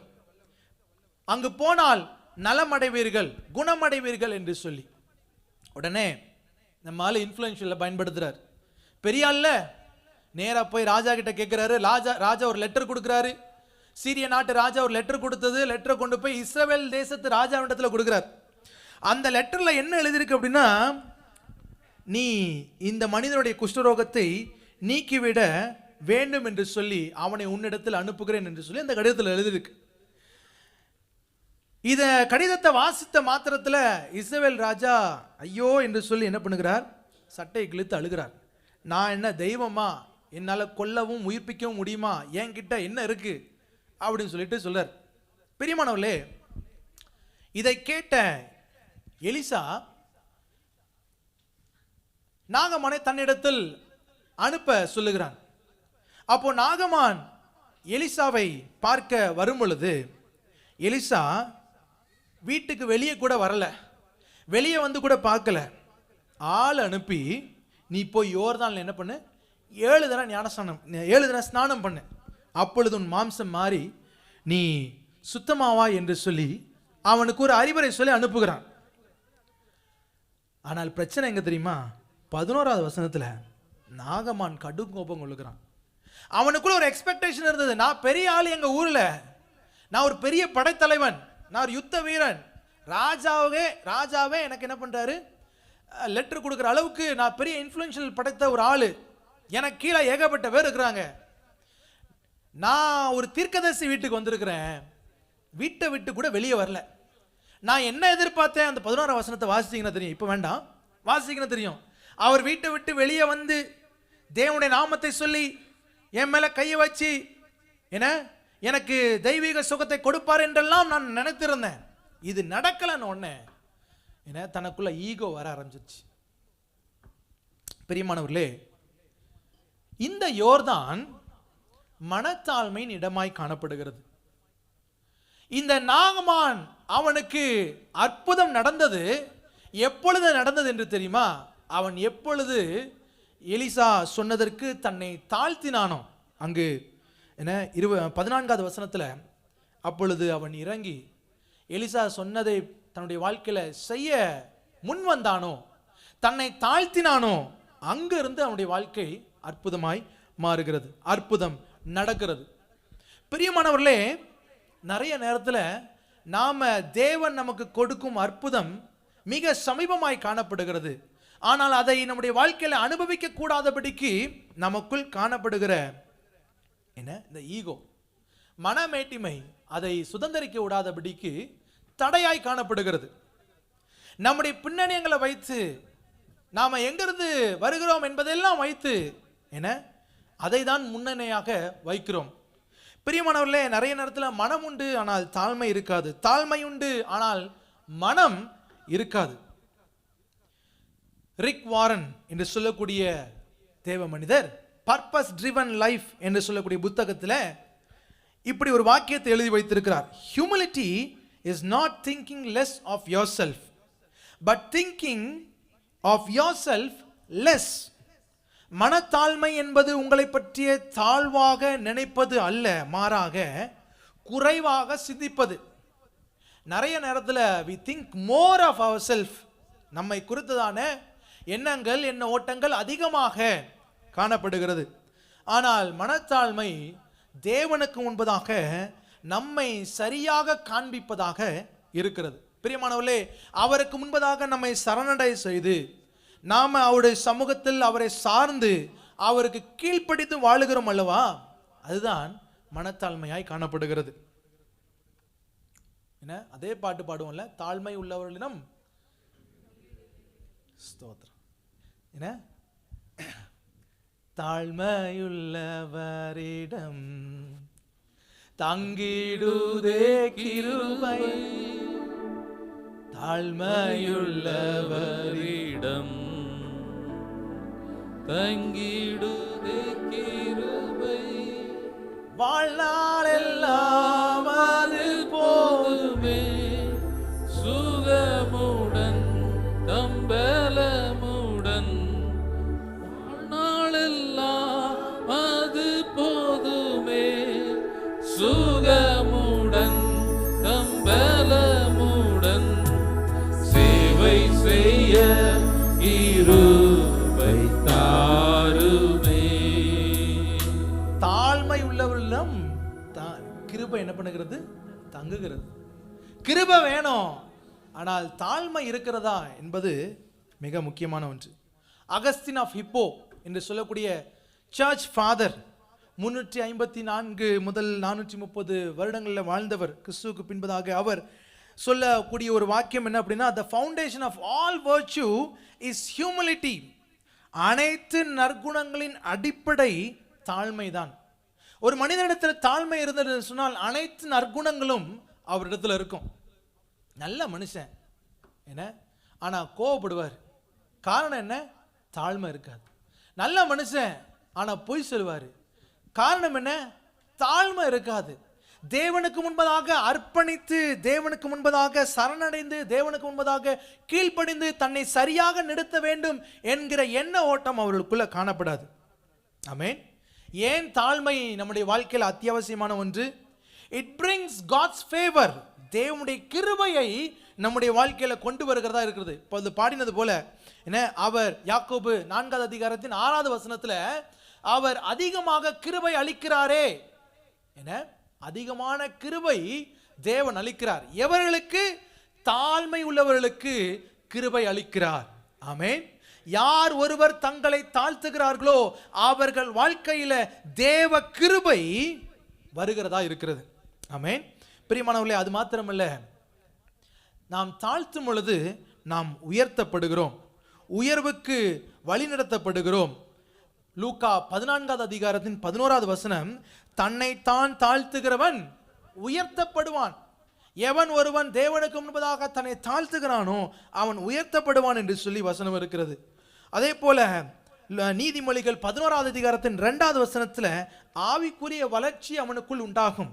பாருங்க, தாழ்ந்த சிந்தனை உள்ளவரிடத்தில் ஞானம் உண்டு.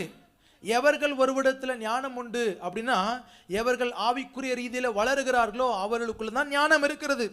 ஆமென். பிரியமானவர்களே, அது மாத்திரமல்ல, உறவுகளை நிலைநிறுத்துகிறார்கள். they will sustain their relationship. பிலிப்பியர் 2வது அதிகாரத்தின் 3வது வசனத்துல, மனத்தாழ்மையினாலே ஒருவரை ஒருவர் தங்களிலும் மேலானவர்கள் என்று எண்ண கடவீர்கள். நாம உறவு சரி செய்வதற்கு, உறவில சீர்படுத்துவதற்கு, நாம உறவை சரி செய்வதற்கு நமக்குள்ள தேவையான ஒன்று இந்த மனத்தாழ்மை. நமக்குள் தாழ்மைப்பட்டிருந்தோம் என்று சொன்னால் விட்டு கொடுக்கிற தன்மை வரும், ஈகோ போயிடும். நிறைய நேரத்தில் வீட்டில் பிரச்சனை எப்படின்னா, நான் சொல்றதை நீ கேள், நான் என்ன சொல்லணும் அதை நீ செய்.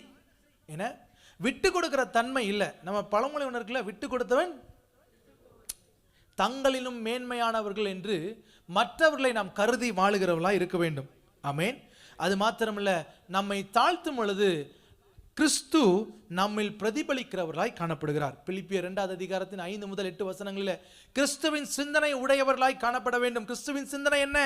அவர் தம்மை தாழ்த்தினார், அடிமையின் ரூபம் எடுத்தார். எப்படிப்பட்ட நிலையில? ஆமென். கர்த்தருடைய தேவனுடைய ரூபமாய் இருந்து தேவனுக்கு சமமானதை கொள்ளையானிட பொருளாய் எண்ணாதபடிக்கு தம்மை தாமை வெறுமையாக்கி அடிமையின் ரூபம் எடுத்தார். அது மாத்திரமல்ல, மரண பரியந்தம், சிலுவையின் மரண பரியந்தம் தன்னை தாழ்த்தினார். ஆமென். அல்லேலூயா. இந்த சிந்தனை நமக்குள் காணப்பட வேண்டும். பிரியமானவர்களே, Augustine of Hippo church father சொல்லுகிறார், it was pride that changed angels into devils.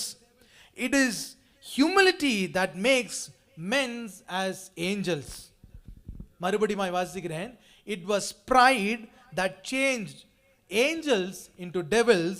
It is humility that makes men as angels. தமிழில் வாசிக்கிறேன். பெருமையே தேவதூதர்களை பிசாசுகளாய் மாற்றியது, தாழ்மையே மனிதர்களை தேவதூதர்களைப் போல ஆக்குகிறதா இருக்கிறது. ஆண்டவர் பெருமை உள்ளவர்களுக்கு எதிர்த்து நிற்கிறார். நம்ம எந்த அளவிற்கு நம்மை தாழ்த்துகிறோமோ அந்த அளவிற்கு தேவனுடைய அற்புதத்திற்கு நெருக்கமாய் காணப்படுகிறோம். இந்த யோர்தானின் அனுபவம் நம்முடைய வாழ்க்கையில நம்மை தாழ்த்த வேண்டும் என்கிற ஒரு பாடத்தை கற்றுக் கொடுக்கக்கூடியதா இருக்கிறது. நீதிமொழிகள் 16வது அதிகாரத்தின் 18வது வசனம், Proverbs chapter 16 verses 18, அழிவுக்கு முன்னானது அகந்தை, விழுதலுக்கு முன்னானது மனமேட்டிமை. நம்மை தாழ்த்தாதபடிக்கு மனமேட்டிமையோடு காணப்பட்டோம் என்று சொன்னால், அகந்தையோடு காணப்பட்டோம் என்று சொன்னால், விழுதலும் அழிதலும் மிக சமீபமாய் காணப்படும். நீதிமொழிகள் 18வது அதிகாரத்தின் 12வது வசனத்துல அழிவு வரும் முன் மனுஷனுடைய இருதயம் எப்படிப்பட்டதா இருக்கிறது? இருமாப்பா இருக்கிறது. மேன்மைக்கு முன்னானது தாழ்மையாய் காணப்படுகிறது. நாம இருதயம் இருமாப்பா இருப்பதற்கு இடம் கொடுக்காதவர்களாய் காணப்பட வேண்டும். நம்மை தாழ்த்துகிறவர்களாக காணப்பட வேண்டும். நீதிமொழிகள் 29வது அதிகாரத்தின் 23வது வசனம் சொல்லுகிறது, மனுஷனுடைய அகந்தை அவனை தாழ்த்தும், மனத்தாழ்மையுள்ளவனோ கனமடைவான். எவன் ஒருவன் மனத்தாழ்மை உடையவனாய் இருக்கிறானோ அவனை கர்த்தர் உயர்த்துகிறார், தம்முடைய கிருபை அளித்து உயர்த்துகிறார். ஆமென். கர்த்தருக்கு மகிமை உண்டாவதாக. 1 பேதுரு 5வது அதிகாரத்தின் 5வது வசனத்துல 1 Peter chapter 5 verses 5ல we should wear humility, நாம் மனத்தாழ்மையை அணிந்தவர்களாய் காணப்பட வேண்டும். அந்த வசனத்தை வாசிங்களேன், ரொம்ப அழகான வசனம். அந்தப்படி இளைஞரே, மூப்பருக்கு கீழ்ப்படியுங்கள். நீங்கள் எல்லாரும் ஒருவருக்கொருவர் கீழ்ப்படிந்து மனத்தாழ்மையை அணிந்து கொள்ளுங்கள். பெருமையுள்ளவர்களுக்கு தேவன் எதிர்த்து நிற்கிறார், தாழ்மையுள்ளவர்களுக்கோ கிருபை அளிக்கிறார். பெருமை உள்ளவர்களுக்கு தேவன் எதிர்த்து நிற்கிறார், தாழ்மை உள்ளவர்களுக்கு தேவன் கிருபை அளிக்கிறார். நாம் எப்படி நம்மை தாழ்த்த வேண்டுமா? வசனம் சொல்லுகிறது, இளைஞர்களே மூப்பர்களுக்கு கீழ்ப்படியுங்கள். என்ன, வயதுல சின்னதா இருக்கிறவங்க எல்லாருமே என்ன பண்ணணும்? பெரியவங்களுக்கு கீழ்ப்படியணும். அப்படிதானே நம்ம சொல்லி கொடுத்துருக்காங்க. ஏன்னா நம்ம சின்ன வயசுல இருந்து கற்றுக்கொண்ட பாடம் அதுதானே. பெரியவங்களுக்கு கீழ்ப்படி, அப்பா அம்மாவுக்கு கீழ்ப்படி, அண்ணனுக்கு கீழ்ப்படி, அக்காவுக்கு கீழ்ப்படி, பெரியவங்களை பார்த்தா ரெஸ்பெக்ட் பண்ணு. எஸ், என்ன, நாம நிச்சயமாகவே கீழ்ப்படிய வேண்டும். அப்படி செய்வது நிமித்தமாக நம்முடைய வாழ்க்கையில் மனத்தாழ்மை பெருகுகிறது. ஆனால் பிரியமானவர்களே, அதோடு வசனம் நிற்கவில்லை. நீங்கள் எல்லாரும் ஒருவருக்கொருவர் கீழ்ப்படிந்து மனத்தாழ்மையை அணிந்து கொள்ளுங்கள். ஆமென். இப்படி நாம் ஒருவரை ஒருவர் கனப்படுத்தி ஒருவருடைய வார்த்தைக்கு இன்னொருவர் கீழ்ப்படிந்து வாழ வேண்டும் என்று சொன்னால் நமக்குள் மனத்தாழ்மை அணிந்தவர்களாய் நாம் காணப்பட வேண்டும். லேலூயா.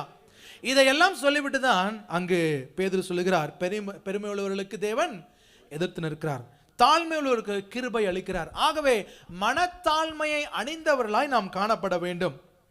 இந்த யோர்தானின் அனுபவம் நமக்கு கற்றுக் கொடுக்கக்கூடிய முதல் பாடம், தீர்மானம் எடுக்க வேண்டிய இடத்தில் எப்படிப்பட்ட தீர்மானத்தை நாம் எடுக்கிறோம்.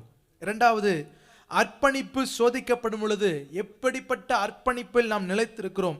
மூன்றாவது, மனத்தாழ்மையின் இடம், மனத்தாழ்மையை அணிந்து கொள்ளும் அனுபவம் நம்முடைய வாழ்க்கையில் காணப்பட வேண்டும். நான்காவது, எடுத்து வாசிக்க கேட்போம். மத்தேயு 3வது அதிகாரத்தின் 6, 11, 13 வசனங்களை வாசிக்க கேட்போமாக. 6, 11, 13. தன் பாவங்களை அறிக்கையிட்டு யோர்தான் நதியில் அவனால் ஞானஸ்நானம் பெற்றார்கள். மனம் திரும்புதலுக்கென்று நான் ஜலத்தினால் உங்களுக்கு ஞானஸ்நானம் கொடுக்கிறேன். எனக்கு பின் வருகிறவர் என்னிலும் வல்லவராயிருக்கிறார். அவருடைய பாதரட்சைகளை சுமக்கிறதற்கு நான் பாத்திரன் அல்ல. அவர் பரிசுத்த ஆவியினாலும் அக்கினியினாலும் ஞானஸ்நானம் கொடுப்பார். அப்பொழுது யோவானால் ஞானஸ்நானம் பெறுவதற்கு இயேசு கலிலேயாவை விட்டு யோர்தானுக்கு அருகே அவனிடத்தில் வந்தார். இங்கு ஒரு யோர்தானின் அனுபவம் நமக்கு கற்றுக் கொடுக்கக்கூடிய பாடம் என்ன அப்படின்னா, it is a place of finding our purpose. நம்முடைய வாழ்க்கையின் நோக்கத்தை கண்டறிகிற இடமாக இந்த யோர்தானின் அனுபவம் காணப்படுகிறது. பிரியமானவர்களே, இங்கு 2 மனிதர்களை குறித்து நாம் பார்க்கிறோம். ஒன்று, யோவான் ஸ்நானகன் தன்னுடைய வாழ்க்கை நோக்கத்தை குறித்து மிக துல்லியமாக தெளிவுள்ளவனாய் காணப்பட்டான். இவன் மற்றவர் ஜனங்களை பாவத்திலிருந்து ஸ்தோத்திரம் மனந்திருமுதலுக்கு நேராக, மனந்திருமுதலின் பிரசங்கத்தை செய்து மனந்திருமுதலுக்கு நேராக, பரலோக ராஜ்யத்துக்கு நேராக அழைத்தவனாய் ஆமென் காணப்படுகிறான். பிரியமானவர்களே, he baptized with the water.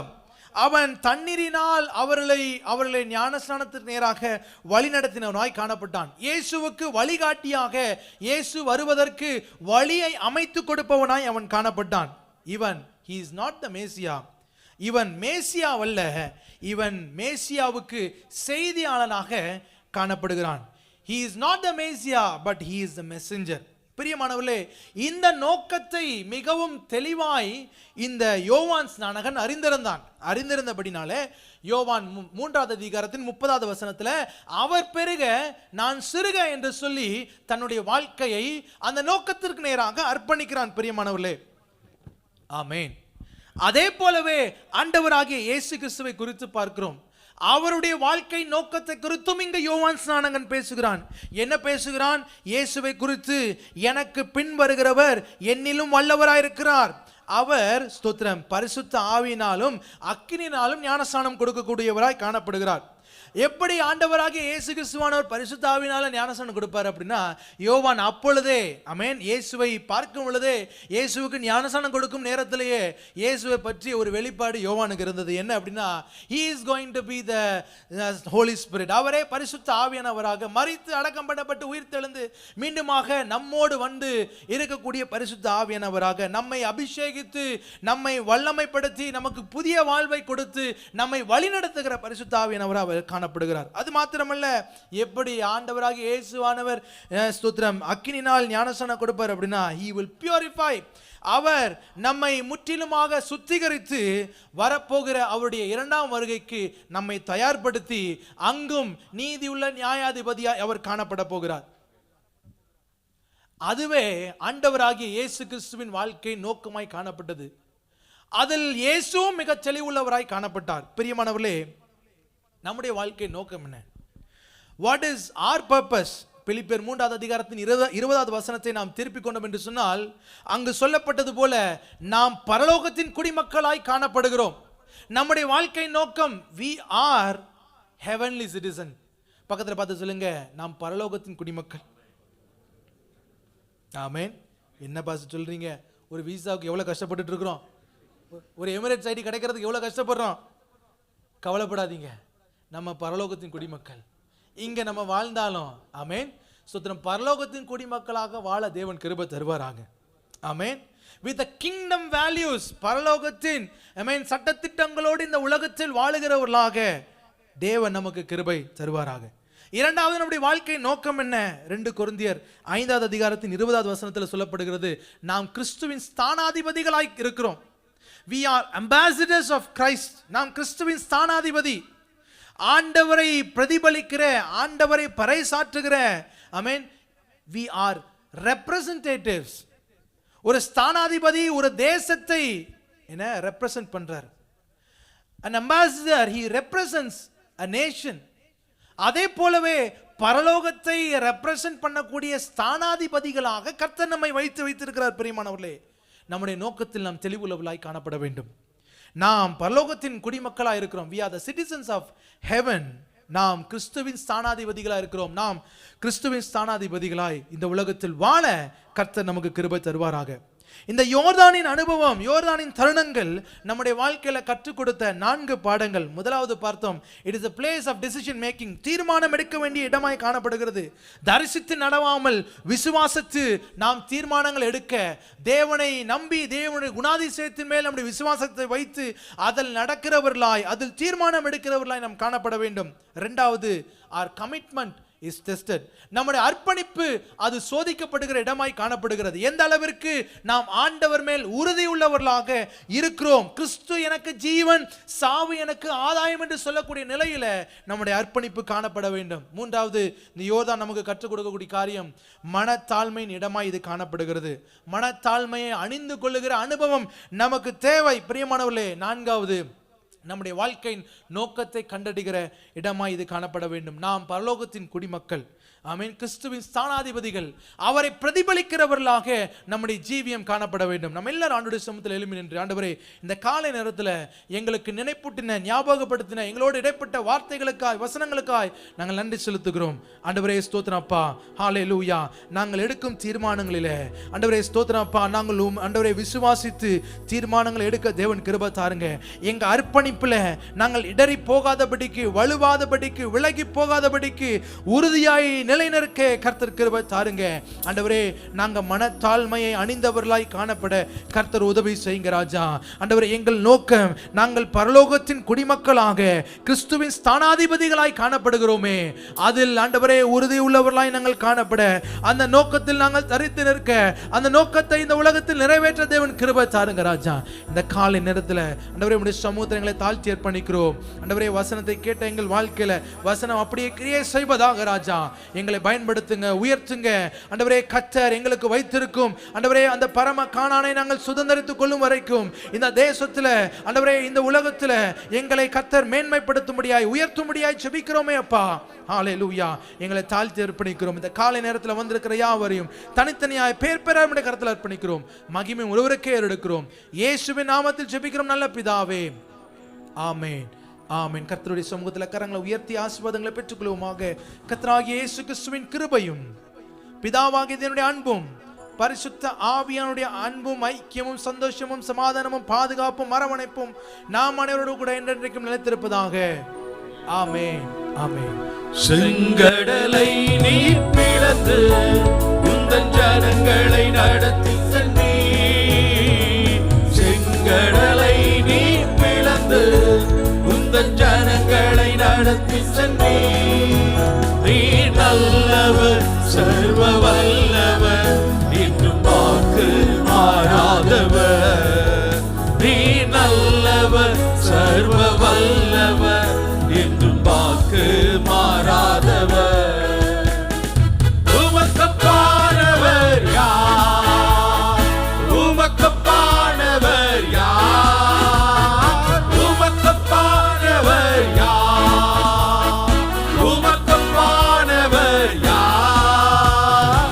வானத்திலும் பூமியிலும் உமக்கப்பானவர் யார்? வானத்திலும் பூமியிலும் உமக்கப்பானவர் யார்? நாம் இணைந்து சொல்லுவோமாக. என் ஆத்துமாவே கர்த்தரை ஸ்தோத்திரி, என் முழு உள்ளமே அவருடைய பரிசுத்த நாமத்தை ஸ்தோத்திரி. என் ஆத்துமாவே கர்த்தரை ஸ்தோத்திரி, கர்த்தர் செய்த சகல உபகாரங்களை மறவாதே. ஆமென். ஆமென். அல்லேலூயா. ஹல்லேலூயா. ஹல்லேலூயா.